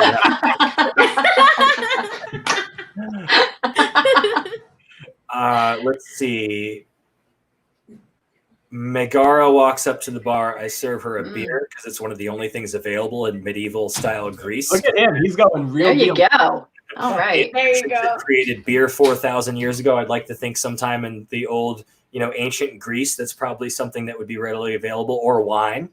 Yeah, Wine, right. Yeah. Okay. And let's see, Moana rolls up, and I'm going to serve her anything from Trader Sam's because those Hawaiian style cocktails. There you go. Someone that's used to those tropical flavors. Perfect. Thank you so much. This has really been a pleasure. Thank you. These are creative questions. Thank you. We have some more for you, buddy. Don't go running away on us. I'm not going anywhere. Now I have the person who basically runs trivia points for us on Friday nights. Her name is Wendy, and we have this ongoing joke how she has an Etsy shop. We call it Wendy's List, but she totally doesn't, and a lot of people think she does. So it's a funny thing. You have to show up on trivia to get the rest of the 411 on that. All right. So here we go. Wendy's List. I'm going to bring her in. She has some questions for you. Hi, how are you? Hey, what's going on, Wendy? Your vlogs are so good. I really like them. Thank you. Thank you so much. My first question is, what is the most popular ingredient in a Disney drink? Oh, it's an ingredient I detest fully. Uh-oh. So when you get into the level of mixology I've studied over the years, you know that the one thing you want to avoid is artificial flavors. Mm-hmm. And they work so well in Disney cocktails because people don't realize them. When you order a Disney drink, you're not expecting to go to like a fine dining restaurant. And, if you eat it like Victoria and Albert's in the Grand Floridian, you're expecting that next level of service. But when you go to a bar in Disney, whether it's the Dawa bar outside the Kilimanjaro Safari, or whether it's, the Tune-In Lounge at Hollywood Studios, you go to a bar and you expect something quick with a nice little theme, maybe a little glowing cube, if you will, right? You don't expect sophisticated ingredients that are hard to make. So for me, the one ingredient I would always try to avoid was sweet and sour mix. Oh. And I don't like it. I really don't, because what it is a blend of like tangy flavors that also is like super high in the high fructose corn syrup, which I don't really believe in. I like actual sugar, and because God knows what that does to your body at this point. But Yeah. For me, a lot of the cocktails in Disney, from the margaritas they make, like the Sunshine Margarita that's available at most pools, to the drink we just made, the Blue Glotini, the traditional ingredient is going to be sweet and sour mix. Okay. And so what I've done in our cocktail we just made is I did lemon and lime, 2 citruses, plus a simple syrup of sugar. And then you get a sweet and sour mix that's going to be a little bit better for you. If you want to go a step further, you can even use raw blue agave, like agave nectar, which is fine too, because it's sweet, it's raw, it's from a plant, it's good for your body versus artificial everything else. So one ingredient I completely detest, and to this day, is sweet and sour mix, and you will never find it behind a bar I'm ever working at again. Wow. Well, I'm looking at a margarita totally different now. So, my next question is kind of been asked, but not really. So, besides Walt Disney, who would your dream customer be, and what would you serve them, or what would you make them? Wow, that's a great question. Thank you. Oh man, that's a really good question. All right, so I would say that one of the years I was at Disney, I did a cast choir for the Candlelight Processional. Okay. Oh, who was it? So one of the people I got to meet was actually someone I ran into a bunch of times in Disney, a bunch of times. Like I saw him on probably 6 or 7 separate years on 6 or 7 separate occasions. Was Neil Patrick Harris. Oh my God. Oh. So I made his husband an old fashioned at the Grand Floridian a couple of years back when I was working at Meisner's Lounge before it transitioned to the Enchanted Rose Tavern or whatever they call it now. To be honest with you, I had thought about this many times, and he loves magic, right? So one of the times I actually saw him was not necessarily in a Disney park, but I was in California visiting Disneyland. And believe it or not, I was outside this place called the Magic Castle. And the Magic Castle is actually a resort / private club that is meant for members of members that are magicians or people that are enthusiasts of magic. You'll also see people there that perform, such as Chris Angel, Penn and Teller. Neil Patrick Harris has performed there many times. He's actually a member of the club. So I walked up to it and I just wanted pictures in front of it, but it turns out they have a gift shop just inside. So when I went inside, I noticed that on one side of the carpet, there's blue carpet and red carpet. Blue is for members, red is for non-members. And believe it or not, they have the same merchandise on both sides of that tiny gift shop, but you have to be a member to purchase the blue stuff and you have to be not a member to purchase the red stuff. So I was in there and I was fortunate enough to go in. I met this guy that was like this YouTube magician, David, I don't remember his last name, but he was super sweet to me and my friend that were there at the time. And we were actually invited that night to join them. So we went literally and rented like my gosh. We went to Men's Warehouse and like, listen, whatever you got in the back, you'll wear it, right? So we wore it at Magic Castle at night. It was a great evening, and Neil Patrick Harris was a couple tables over, and you could see him just lighting up at every single opportunity. That you could see he was wowed by some of the magic that was performed. And I don't know if you know about the amazing Jonathan. He classically known for doing inappropriate magic, but he's hilarious. Right? He's a comedian.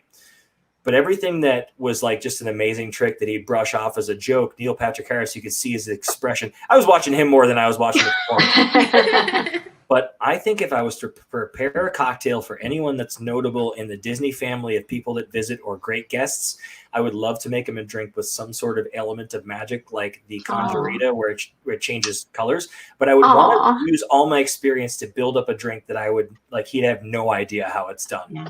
Right? I would love that. That's cool. Oh, that's great. It's a long answer, but there you go. No, that's good. Thank you. Thank you, Wendy. We're good, right? We're good? We're great. Yeah, I only had perfect. 2 questions. That's right. Okay. So our last part of the Diz fam is my brother-in-law. His name is Jamie, and his channel is Dad Got This. So we're gonna bring him in. He has some questions for you. Come on in, Jamie. Meet Cam Mac. What's up, Cam? Hey, Dad. Hey, DGT. Hey, Diz fam. Hey. You have a super clear resolution. It's like, oh yeah, we know. We know. He's all about that. I'm a little bit of a tech geek, and I have been attempting my best to get a good-looking YouTube studio. So it looks pretty good. I feel like I'm watching like True Hollywood Story right now. Perfect account of something. I feel like you need to tell me a sad story about a celebrity you once met. Yes, or an unsolved mystery. So yeah, great. Well, I don't even know. I need to figure out where to get that camera that you're using because it's perfect. It's old. It's a very old camera. I do what I can with what I got. It's great. Dad's on a budget. All right, you've actually touched on a little bit of one of my questions. So my first question is, when I went to Oga's Cantina, I had the fuzzy tauntaun, and I really enjoyed the fuzzy tauntaun. But I want to know how they make your lips tingle. That's a great question. So I did a lot of research on this one because I wanted to know how it works myself. And my biggest goal is to find out if it's FDA approved. Like, I guess there are a lot of ways you could make your lips tingle, but you want to do it the right way. I feel like with all the money that Disney has and with all the notoriety that Disney as a brand has, I feel like they could put toxic waste in a glass and be like, this is, a Star Wars cocktail, and like, meanwhile, your face is melting. Oh my God. Delicious, right? So I wanted to do a Look, little he's got the research face on- melter. It's awesome. Yeah, exactly. Oh my god, the face melter cocktail. People love that. But the funny thing is, like, I wanted to figure out how it all works, and so I did a lot of research on different elements of different drinks and even different ingredients that could make for a numbing property. So the first thing I thought was possibly to use an emulsifier and just blend until there was a foam with some sort of liquid, maybe like a juice like passion fruit that's also tangy that helps with that numbing effect.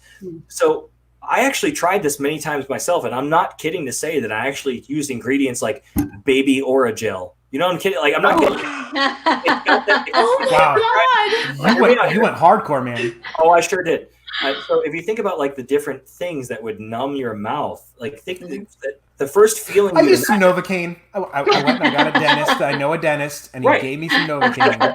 So here's my thing: is like if you think about like in cartoons and in classic examples of like what makes you sneeze, like you think pepper, right? So the first thing you naturally would try was something that was okay for a human body and not going to make you sick, pepper, right? So I went to all the things that I could think of that would make numbing happen.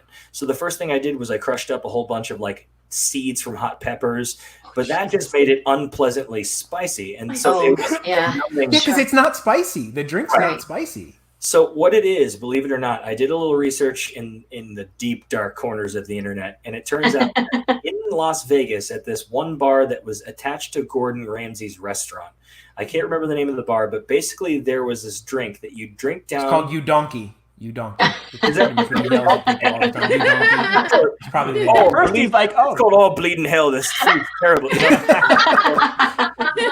I found this cocktail that was like a martini style drink, and at the bottom of the drink there was this little tiny pepper called a buzz pepper. And a buzz pepper is essentially a variety of capsaicin pepper that you would drink the drink, you'd eat it, and then for like the next up to an hour, your whole like throat and nose and everything would go numb. Oh my gosh. It's interesting though, because apparently like but based on the flavors and the profile of things, believe it or not, you actually get to one point that it enhances the flavors of certain desserts and appetizers in the restaurant. So it's a good food pairing. So on the scientific side of things, if you make that pepper into some sort of extract, which I am going to have to work on because I've had a lot of requests to do the fuzzy tauntaun on my channel. It's a great drink. Yeah, I've avoided it just because, again, like I want to make drinks that people can make from home. That may be a little tough. Yeah. Right. But I will, if there's enough requests for it and the Diz fam thinks I should do it, I will do it. I want you to do it. Oh, you definitely need to do it. Because if I can find a buzz pepper on Amazon, you can find anything on Amazon. I can find a buzz pepper. I'm sure I can. Yeah, you can find anything on Amazon. So honestly, if I were to basically boil that down until it turns into almost a simple syrup, introduce some sort of foaming agent, whether it's egg white or pineapple juice or passion fruit juice, what you do is you eventually just blend it enough that it foams up, and when you put that on top of a drink that there's a lot of passion fruit in the fuzzy tauntaun, you get that numbing foam. Okay. So awesome. I'm so glad I'm giving these long rambling answers, but yes, this is how Good. I'm so glad you knew that. This is awesome. This is a random thing. This has nothing to do with my question. I was watching your Epcot vlog, the one with the ones around the world from Tokyo, from the Japan one. Mm-hmm. That is an epic shirt, by the way. It is the Pokeball as a Death Star. That is some ultimate nerd cred for me because I'm a little bit of a Star Wars nerd, and that was just awesome to see. Thank you. And I didn't have any of all the correct ingredients, but I did have pineapple juice, and I had coconut rum and triple sec and grenadine. So I shook that together. So this is kind of the Tokyo's sunrise. I did the little ombre thing that you did in your vlog. So this is my drink that I have. Oh, cool. It's not Very light nice. because I didn't have all the directions, but this is. I always have coconut rum. I hate coconut, but I love coconut rum. I am super, super proud of that. I have 2 cocktails I've done in my entire series. I think it's 14 videos long so far, but it's going to become way more. I think there's 2 videos I have coconut rum featured as a main ingredient in a beverage. So keep it up. That looks incredible. And I am so proud to see that. Honestly, seeing anybody at all trying any of these. I don't have anything I don't have cocktail mixers or anything. So I just took a bottle that I can shake in. That's perfectly fine. That is perfectly fine. Honestly, like again, it makes me super proud. But I want to get all the cool cocktail stuff that you have, like the mixing thing with the black cup and the long spoon that you could like poke your ear with. I could really get some wax out of there with that. Yeah, honestly, like, I'm telling everybody this. If you hit me up at cam.mac.adventures on Instagram, send me a direct message. Once I get that, I will share with you links on where to find barware. I don't have any promotions or discount codes. I'm telling you this like 100%. Oh yeah, look, cam.mac.adventures. I don't have any discount codes. I'm not sponsored by anyone yet, but I'm telling you, like, I have some great links I can send you on where to find good barware. Honestly, for me, I would do many different events and competitions. And the problem is, if you go to those competitions, like for let's say Hendrick's Gin, or whatever, they want you to use all their barware with their logos on it, but it's always like you wouldn't use it to bartend anywhere because it's just not meant for that. It's just meant to look good. It's just pictures and everything. So when it came down to actually doing things, I needed my own stuff, and so I bought my own stuff. But none of it is super expensive. It's all stuff that I'm not like afraid to part with. I looked up the cocktail mixer thing on Amazon, and I was like, oh my god, I'll just put it in a bottle and go like this. Yeah, you can get most of the tools I use for, I'd say, under $300 if you buy all the stuff on Amazon. Wow. Awesome. Okay, so here is my next question. Let's just say that you happen to have a relative who says that they can taste alcohol in any drink. Doesn't matter what it is, they can taste alcohol. Gee, and who would that be? Just to add a little context or a little fun detail in a funny story. Let's say this person doesn't wear sleeves a lot. What drink could you make them that they could not taste alcohol in, but has a ton of alcohol? Oh my god! Oh. Okay, so you know what, Christian, this sounds a lot like you for some reason. What? Huh? Really? I feel like Christian's gonna be like, at 3,000 subscribers, I'll wear sleeves. I love it. I love it. I love the logo. I love the shirt. No disrespect on the sleeveless. It's a great look for you. And the sunglasses on the head, I feel like if they weren't there, I wouldn't even recognize you. That's a thing, man. That's a thing. It's a trademark. There's one of his vlogs where we went to Epcot Food and Wine, and it was legitimately the coldest day in Florida history, and this man had sleeves. Whoa! Wow. I have ever seen where he has sleeves, and we ordered the egg rolls together, and he stuffed his hoodie jacket with duck sauce. I feel like he's on his YouTube right now. Like, let me take this video down so people. So yeah, honestly, if you're looking for cocktails that don't have a lot of sting to them or a lot of heat to them, as I call it, you got to look for the drinks that have a lot of spirits of different kinds. I would say that one of the most classic and possibly something he'd be okay with is Long Island iced tea. Yes. Yep. I would say that that's the easiest with lots of liquor, because like I'd say out of the 7 ingredients that are usually in a Long Island iced tea, 5 of them are liquor. Mm-hmm. Okay. That said, I would probably it's my first criteria. Perfect. Right. So traditionally it's going to have rum, gin, vodka, tequila, and triple sec. Oh my so that's God. your 5 liquors. Wow. Yep. But what you could do is you could do rum, vodka, tequila, gin instead of triple sec, which is an orange peel liqueur. You can have that at the house. Oh, perfect. You can substitute that out for Midori, which is a melon liqueur from Japan. Yes. Mm-hmm. I love Midori. I love Midori. You can also substitute one of the main ingredients, which may make Christian pretty sad. You're subbing it out. But instead of Coke, you'd sub in Sprite. So what you have then, vodka, gin, rum, tequila, Midori melon liqueur, little bit of sweet and sour mix. Also, instead of Coke, I just heard you rant about that. I know, I hate it. So to sum up what we did, and I talked about it in the video where we actually did the Blue Glowtini and the Magical Star cocktail. If you don't like sweet and sour mix like I don't like it, you can do what we did in this past where we all made a drink and do equal parts of lemon, lime, and simple syrup. So that is your standard sweet and sour mix. So lemon, lime, simple syrup, mix that all together. Replace that for the sweet and sour mix in a Long Island, and again, Midori instead of triple sec and Sprite instead of Coke, and you have my favorite variation on a Long Island, which is going to be called a Tokyo tea. Oh, I'm Sounds great. I'm telling you this right That now. sounds amazing. Those Would sitting he- in the 'cause sun. I thought you couldn't taste any alcohol in the fuzzy tauntaun. I was like, there's nothing in here. It tastes like nothing. I gave it to him, and he's like, there's alcohol in here. Yeah, maybe for that one. Honestly, it's interesting though, because like I'm not a huge fan of some of the drinks that come out of Oga's, just because like I very much respect the craft, and to see the cocktails being poured out of spouts where they just kind of like pour it like a beer tap.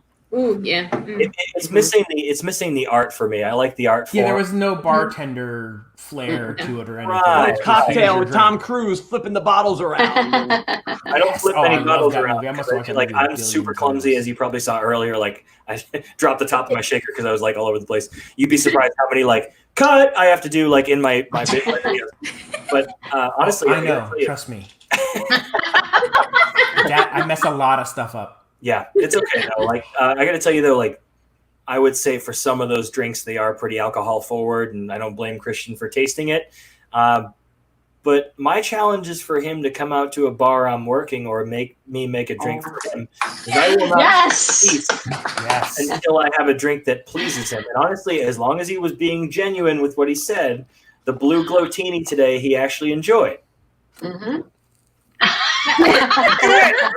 I'm kidding. Chug it. So yeah, like that's what I'd say is like there's many Awesome. variations on the Long Island. I need that recipe because that just sounded fantastic. I'll send it to you. So I definitely need that recipe. Okay, my last question, and it's kind of been sort of touched on by some of the other people here. Somebody walks up to the bar and they order the drink, and you are just pissed. It is a drink you absolutely hate to make. You refuse to make, and you don't want to make. What is that drink? I'm going to give you a super, super lame answer on this one because, like, it is a really great question. And I happen to not be like most of the bartenders out there where I'm going to, like, oh, God, I hate this guy. He just ordered this terrible drink, right? Or gal, you know?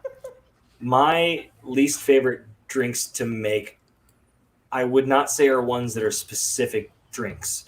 For most people, I would tell you if you go to a bar and you order a drink that someone has to do a little bit extra for, let's say a mojito, because it's got the muddled mint. It's just an extra step where I have to use the probe that Christian calls the probe and muddle, you know? So for me, I don't actually muddle mint into my mojito. I actually shake it right in there because all you're doing is using that sharp ice to break the leaves and all the veins to release the. Yeah, if you go on the WDW couples video about Bull and Bear, the restaurant I used to work at, you'll see a full 30 that's seconds. such a good restaurant. The Thank steaks you. are amazing. Thank you. Check out the Bull and Bear, the WDW couples video, because I actually taught Josh how to make a cocktail on there, and talked about the mint. And you'll see exactly what I mean about that. So a lot of people that bartend, they hate making a mojito just because it's the extra step. In my opinion, honestly, I was hired to do a job. I'm passionate about the job. I'm passionate about making the best version of the best drink that you've ever had in the best place, in the best environment. So honestly, there's no drink that really gets me upset. But I would tell you that as far as an effort level is concerned, there is a drink called a Ramos Gin Fizz, which I don't hate to make, but I do say that it causes the most effort to be done. And what I mean by that is if you order it in its traditional sense, back in New Orleans when the Ramos Gin Fizz was made, what they would do is actually they would shake the cocktail for 12 minutes. Oh my gosh. Wow. And so what happens is when you put egg white and lemon juice in the same cocktail, Oh, chemical okay. bonds between the two actually break up. And when you shake it without ice, what's called a dry shake, all the ingredients start expanding into a foam, which makes the cocktail foamy. But in my opinion, it takes the most effort to do it. And so most people actually hate that in addition to the mojito as far as making it. For me, I would say the one type of drink, if I had to pick one that I hate making, it's just the one that people ask for less ice because they think there's going to be more liquor or more liquor, right? So for me, like I have specific They think they're getting over on you. measurements. Right. Yeah. I have specific ingredients I have to put into a drink. And for me to introduce more, just because you ask for less ice, like that should make the price go up a little bit, I think. You pay a lot for spirits, and so it's not necessarily going to make it so you have a bigger drink. Honestly, if you go to Starbucks, you'll see it at Starbucks. Next time you're at Starbucks, if you order like a venti or a grande, order it the next size down with no ice, and I guarantee you can fit that same level of drink into the next cup up as long as you put ice in it. Wow. I I'm never going to be sponsored by Starbucks because I'm telling you, like the based on the amount of ice in a cocktail, if you ask for less, it's not going to make a bigger drink. And it's not that I hate making that. It's just I hate the interaction. Like, well, why isn't the cup full? Like, well, listen, I made the drink the way it's supposed to be made. If I put more of the pineapple juice or more of the lemon juice or too much of the liquor, it's not going to taste like the same great cocktail I have planned for you. That's just it. Yeah, and I'm not going to like double it up on you. I mean, right. Exactly. So it's an interaction I hate having because, like, number one, you're going to enjoy the drink when I make it because it's what I've been trained and taught and learned and studied and read about to do for you. But when you ask for less ice, it doesn't mean the drink's going to be bigger because if I did that, maybe the drink won't be the same great quality. Wow. Gotcha. Awesome answer. That's awesome. Cam Mack, it has been so amazing. I still have a little bit more I have to do with you. Yeah. But we're going to let the Diz fam go. Diz fam, thank you so much for being here. He is he is an honorary member of the Diz fam. Yay. Guys, thank you for being here tonight. I'm going to end the show now with Cam Mack. I got a couple more segments, and then I will get it ready to go for in about a month, probably will be out. All right, guys, thank you for being here. I'm going to let you guys go. Jen Jeff, thank you so much. Jamie, thank you for being here. And then Wendy's List, we love ya. Miss Gary, I will see you later. Thanks. See ya. Oh, I just cut her off. She's like, sorry, Gary. I'm sorry. Bye now. Oh, man. Cam, man, I'm telling you right now, this is probably one of the best shows I've done. Best shows. But what we're going to do is we got 2 more segments for you tonight, okay? Cool. And one of them is one of my most favorite segments, and this is called Are You Serious, Clark? Are you familiar with National Lampoon's Christmas Vacation? Yep. You know the scene I'm talking about, right? Where Clark talks about Santa. The police scanners, Santa, and like Randy Quaid is like, you serious, You Clark? serious, Clark? Yeah. Yeah. Oh, that's perfect. Oh, my gosh. Hey, kids. I heard on the news that an airline pilot spotted Santa's sled on its way in from New York.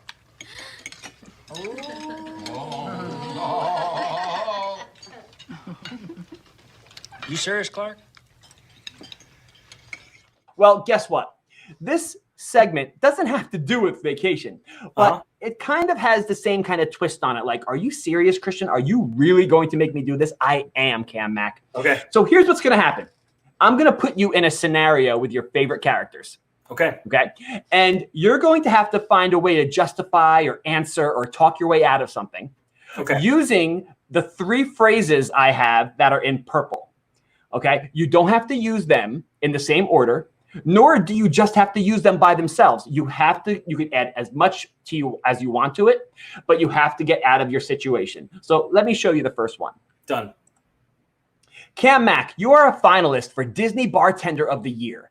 If your speech convinces the judge, me, that you should be the winner, you get a lifetime annual pass. Why should I choose you? And you have to use, wait, that wasn't chocolate pudding? I have only been accused of bribery twice. And yes, my drinks are killer, but, well, let's just say my lawyer said I can't mention that.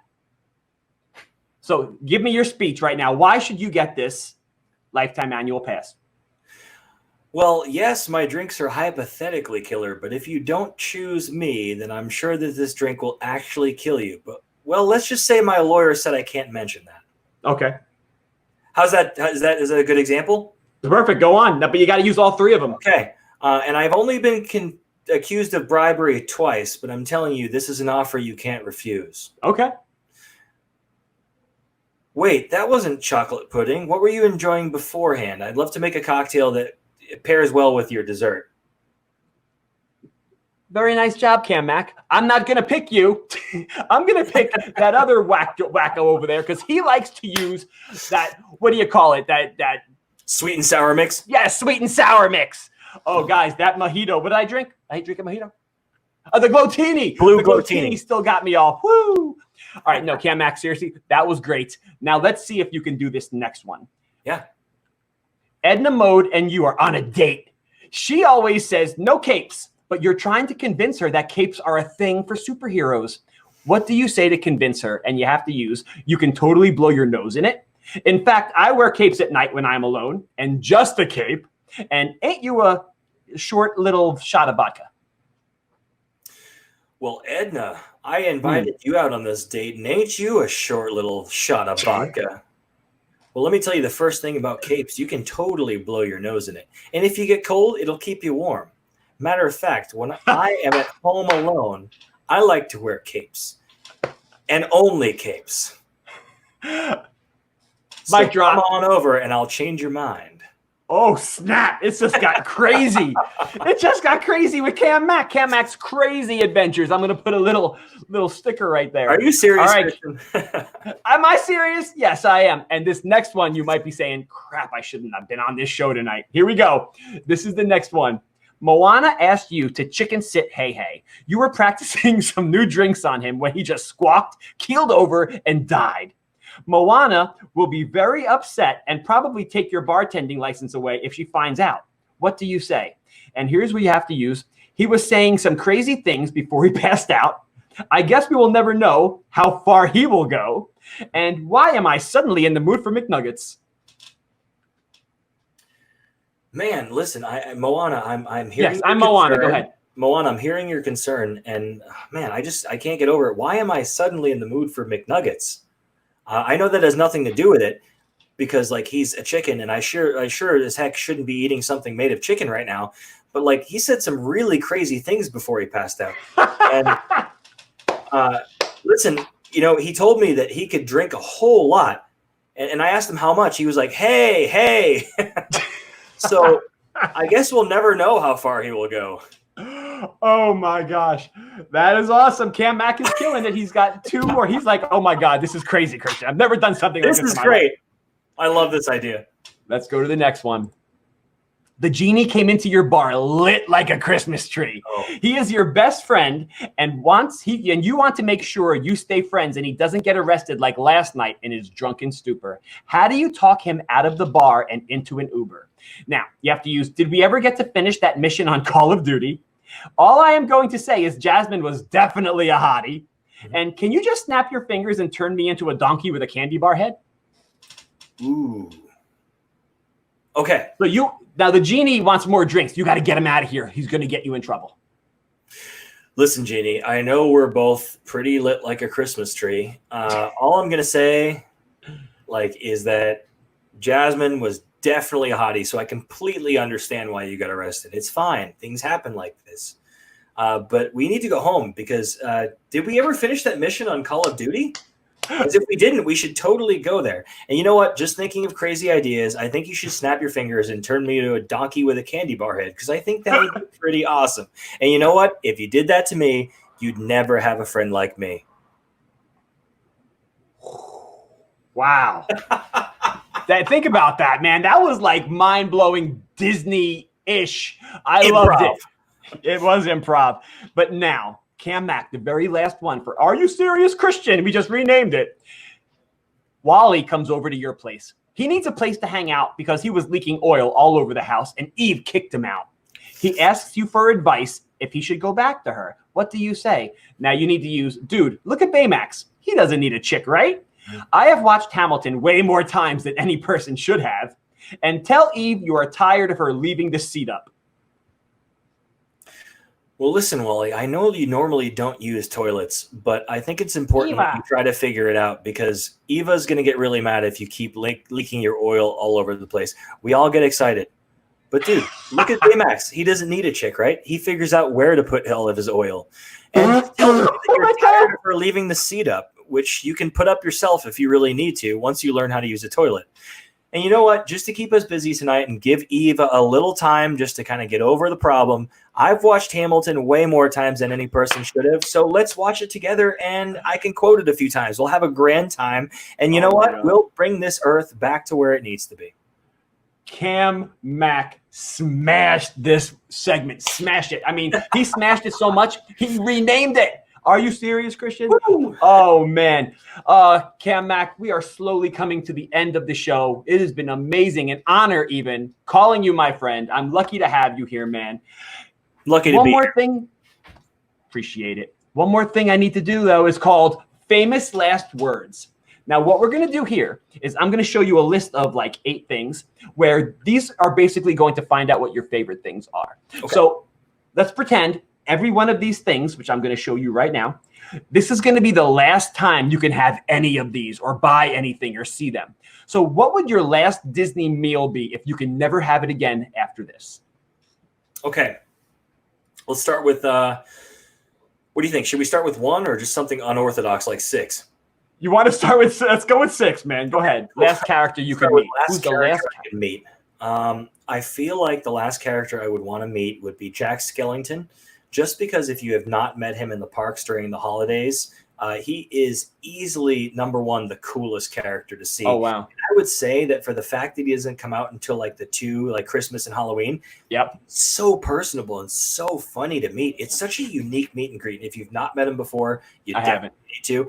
Yeah, go. Even though it's an hour wait or whatever, just do it because it is so awesome. You will never forget it. Easily my favorite character meet and greet I've ever had. So that would be my character. Okay. Let's go for 3. Last ride.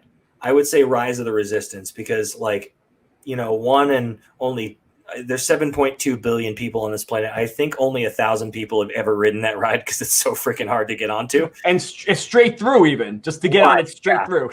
And plus, I would say that for all the waiting, all the trouble, and all the angst you go through in waiting to get on the attraction with the return time or whatever they've come up with, I don't know if it's changed a whole lot with the parks reopening recently, but that would be my last ride because of all the trouble I'd have to go through. So considerably, I'd probably live an extra year trying to wait to get on the ride. So yeah, even if it was my last, I'd get an extra year out of it.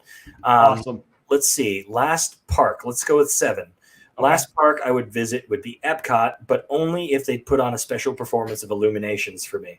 I miss Illuminations, Cam. I miss it. Whatever they did that's going on now, like great, Epcot forever, Epcot for never. Listen, it's not my favorite show. I'm going to detest that in and out until they come out with the final version of it that everyone keeps saying, like, it's not the final version of the show. Great. I want to see the final version because it better be as good as Illuminations because Illuminations was iconic. The finish with all those white fireworks going everywhere and that finale, there's just like, boom, that needs to be brought to every fireworks show, regardless of what it's about. That finale, that finish, that beautiful, like amazing feeling you get of unity of the countries needs to come back. And if it doesn't, I'll be very disappointed. Disney, I'm talking to you. Okay, Disney has heard you, Cam Mack. All right, character, ride, park. What do you want to do next? You pick. All right, let's do last snack, #2. What would be the last snack? Okay, yeah, easy one here. I would say that I would probably go for the churro. Churro is such an iconic Disney thing, and I wouldn't go much further than to say that like a fried cinnamon stick that's also crunchy, like, oh God.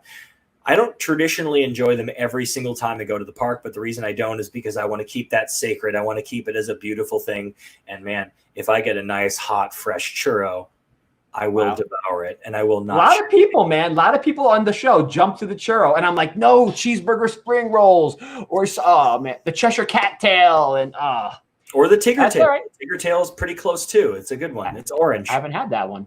Yeah, so it's marshmallows, dark chocolate, a little bit of orange chocolate. I think they actually used to do it in like orange sugar, so it made the stripes, but still equally as delicious. Honestly, like I can't think of anything else snack-wise I would have besides, and they don't serve it anymore, which is why it's off the list, but at the Jolly Holiday on Main Street in Disneyland, they actually had the roast beef sandwich. Oh my God, stop. It's so good. It is so good. And now it's gone, which makes me really sad. I hope they bring it back eventually. But for now, the always iconic, always classic churro. Awesome. All right. Go ahead. You pick. I feel like I'm all over the place. Let's see. We did 3, 6, 7, 2. Last souvenir. What would you buy? Last souvenir. All right. So this is a very specific one. I have some. Let me show you this. Okay. Watch him pull another drink out. Yeah, guys, this is what I want to show you. My last souvenir would probably be the last 2 of these. So my wife and I were actually gifted from a couple of great friends of ours that are super sweet and super cool. They gave us the Epcot and Animal Kingdom. Oh, I dropped it. The Epcot and Animal Kingdom Club 33 magic bands. So I think that was the coolest thing that's ever happened to me, and that was just the neatest Disney souvenir. Honestly, to tell you the truth, if I got the other 2, that would be the last souvenir I'd ever want from Disney, because not only is this your key to the parks now, but there's a limited stock of 1,500, and they're super exclusive. You can't get them unless you're a member, and I would say that this was just the greatest Disney gift I've ever. That's amazing, dude. aside from my guest relations D-pin. So earning the D-pin and training as guest relations host at Disney was the single greatest achievement I've ever gone through. But as far as a souvenir, these are super. That is amazing. Yes, I keep it next to me at all times, even when I sleep and even when I go to work. I'm kidding. He wears it to work. I gotta punch in to work. Here we go. All right, see, last movie, The Lion King, obvious choice, but not the new one. I'm very much into the old James Earl Jones, Jonathan Taylor Thomas, Matthew Broderick version. Incredible. Featured Elton John's original score. It is just an icon of a movie, and you will never convince me it is not my favorite Disney movie of all time. There you go. I'll try. Last meal. Holy smokes, that's a tough one. Did I save this one for last? No, you still have last hotel. All right, we'll come back to the meal. Hotel. Okay. The last hotel I think I'd want to stay at is... I would say, even though it's new, and I'm not usually like a guy that's like, oh my God, because something's new makes it the best. I had a fantastic time during the pub crawl when we stayed at when we visited the Riviera Resort. Disney's Riviera. Oh my gosh, it is regal. It is beautiful. Oh. It fits the category of like casual vacation if you want to have that, but also it fits super well into the category of like, listen, this place is like a signature dining facility where there's just a bunch of great restaurants. They have a coffee place that's run by Joffrey's that has like multiple different types of coffee. The restaurant upstairs at Topolino's Terrace, it's run by a great friend of mine, and he's super, super nice. The place not only does double as a morning, brunch style facility with characters, they also do a dining at night that just, with the view and the fact that you're on a rooftop style lounge and bar and restaurant, it's so regal. It's amazing. I would say that was the last hotel I would visit. And I think it is actually the last hotel I was in Disney property before moving in, before the quarantine. So holds a special place in my heart already. And finally, the last meal. What is it? Well, what is it? It would be dinner at Ohana. Dinner at Ohana. Is that the buffet? Ohana at the Polynesian. It's all you care to enjoy. It's not a buffet, but they bring stuff Brazilian steakhouse style. The meat sticks, right? The meat sticks. Oh. If I ever know I'm eating there and I have a reservation, which it's very seldom because they're very, very booked up, I'm telling you, I will spend almost the day before not eating because I want to go in there starving. Yes. The food is so good. Everything's amazing there. There's a guy that I love sitting at his table. His name's Kailani. He's actually from Hawaii. He's an amazing server, super cool guy. And he always recommends the best stuff to try with the other things. Even though it's all you care to enjoy and the food menu items are already out there for every guest. This is kind of back to the question earlier. Do bartenders ever hold a secret ingredient back from you? I feel like he knows what pairs so well together. He's such a nice guy. And I feel like he'll recommend the best things to try. Honestly, if you have not gone for those things, go for them. And yeah, my last meal would take place at the Polynesian. DizJabberz. Cam Mack has been so gracious to spend a few hours with us tonight, helping us make drinks, helping to get to know the Diz fam, letting us ask him questions. But wait, there's more. Cam Mack, this is the last segment, and now it's your time to shine. I want you to tell us all about things you might have coming up in the future. Plug your channel, plug you. This is your time, buddy. Well, listen, the first thing I want to plug is the great host I've had here, DizJabberz. Christian is a fantastic guy. I literally met him through chat. He hit me up, and it was like, oh my gosh, like this guy actually wants me to be on the super cool podcast style YouTube channel. And honestly, it was super, super nice to be invited to it. So first, I'd like to thank you for all the effort and all the time you put into this. It's super, super cool for you to do that. Thank you. I will be watching this video when it comes out like I wasn't in it because it is so cool to see like someone like myself. I feel so humbled to be part of this, number one. So I feel like this almost 3 hours of recording really went to like a 10-minute thing for me because it was. I'm gonna have to cut this puppy up good, man. It's gonna be the special extended version. Right. So honestly, like it's incredible. The second thing I want to plug is again DizJabberz because it's important to know that he promised me that of all the podcasts I've been on and all the YouTube channels I've been on, that this would be the most fun. I was like, yeah, let's get this on, whatever. I'm telling you, this was the most fun I've had on a podcast. 100%. You got to check him out. I'm going to share this on all my socials. And if you're watching this, check out the other videos he has. Subscribe to him because that'll mean a lot to me. And now it's time to plug my own stuff because, again, got to thank the host first. I am Cam Mack at the Cam Mack Adventures. If you've enjoyed this segment, thank you so much for enjoying. Thank you so much for watching. I have done a bunch of theme park adventures videos and vlogs, as well as reviews of restaurants and dining places around theme parks and resorts. I've moved recently to Seattle, Washington, because I wanted to pursue the dream of experiencing other things in life, and I really missed booking the vacation that is a Disney vacation. So I'm looking forward to booking a vacation, going out there and traveling to it, which will create a new sense of magic for me and the wife. Also, we have a couple things coming up. I actually heard from my wife while we were watching season 3 of The Masked Singer, the finale. We weren't very impressed by the person that won, and I won't ruin it for you because I'm not big on spoilers, but I will tell you that the one thing she said to me is, I've never been in a confetti shower.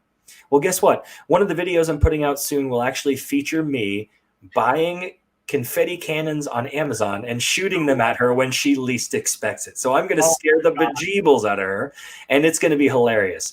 Also, if you haven't seen them already, we've done reviews as a couple on things such as the weirdest sodas or weirdest snacks to try on Amazon. And if you've seen those, great. Keep up the support. Thank you so much for watching. But we're going to pursue maybe specific flavors coming up. It's her birthday soon. So Alex and I are going to taste birthday cake flavored things and see how they match up to birthday cake flavors. We're then going to go on to iconic flavors such as bacon, pickles, toast, butter. Maybe if we can find these flavors like jalapeno and seeing how close they are to the actual flavors, I think that's going to be a riot. So make sure to watch that. And additionally, the most popular segment I've had so far that I've been so humbled from all the support, Bibbidi Bobbidi Bartender. I created this segment to teach you how to make your own Disney cocktails from home. And recently, I've been challenged to make cocktails from Oga's Cantina at Star Wars Galaxy's Edge in both coasts. I've been challenged to make the Shrunken Zombie Head from Trader Sam's and visit Trader Sam's again. And additionally, I've been pursuing my 11-drink tour around the world showcase at Epcot. So make sure to check that out because we're going to finish that up and get to more great Disney cocktails. I don't think anything else needs to be said. That's this it. dude right here, Cam Mack, I can't say enough. I'm the humbled one. I'm the lucky. I'm the honored one. Dude, I am honored to have you as my guest, but I am lucky to have you as my friend now. Thank you so you much. are fantastic. You are so well spoken. You answered the questions. You were put in the hot seat a couple times, but you wiggled yourself out of there. And let me tell you what, this drink right here, I'm going to get to Tokyo Tea one day, and I want to come see you wherever you are, whether you're in Florida or I guess we have to, Jess, if you're watching, we got to make a little trip to Seattle. Me, you, Gary, bring the whole Diz fam and have him make me a Tokyo Tea. Is that what you called it? Tokyo Tea? That's it. I'll taste it. And I'll be honest with you. I'll be like, oh, this tastes like alcohol. But you know what? Who knows, man? All I know is that drink, fantastic. Blue Glotini. Dude, honestly, can't thank you enough for being here tonight. Thank and you. Without further ado, live from DizJabberz 71 Studios here in New Jersey, Cam Mack Adventures over there in Seattle, Washington. This has been DizJabberz Chat. Thank you all for tuning in. DizJabberz 71 and Cam Mack Adventures out. Dude! Awesome! That was epic. Hey, DizJabberz, this is Cam Mack from the Cam Mack Adventures and Bibbidi Bobbidi Bartender. Always remember, reach for the sky.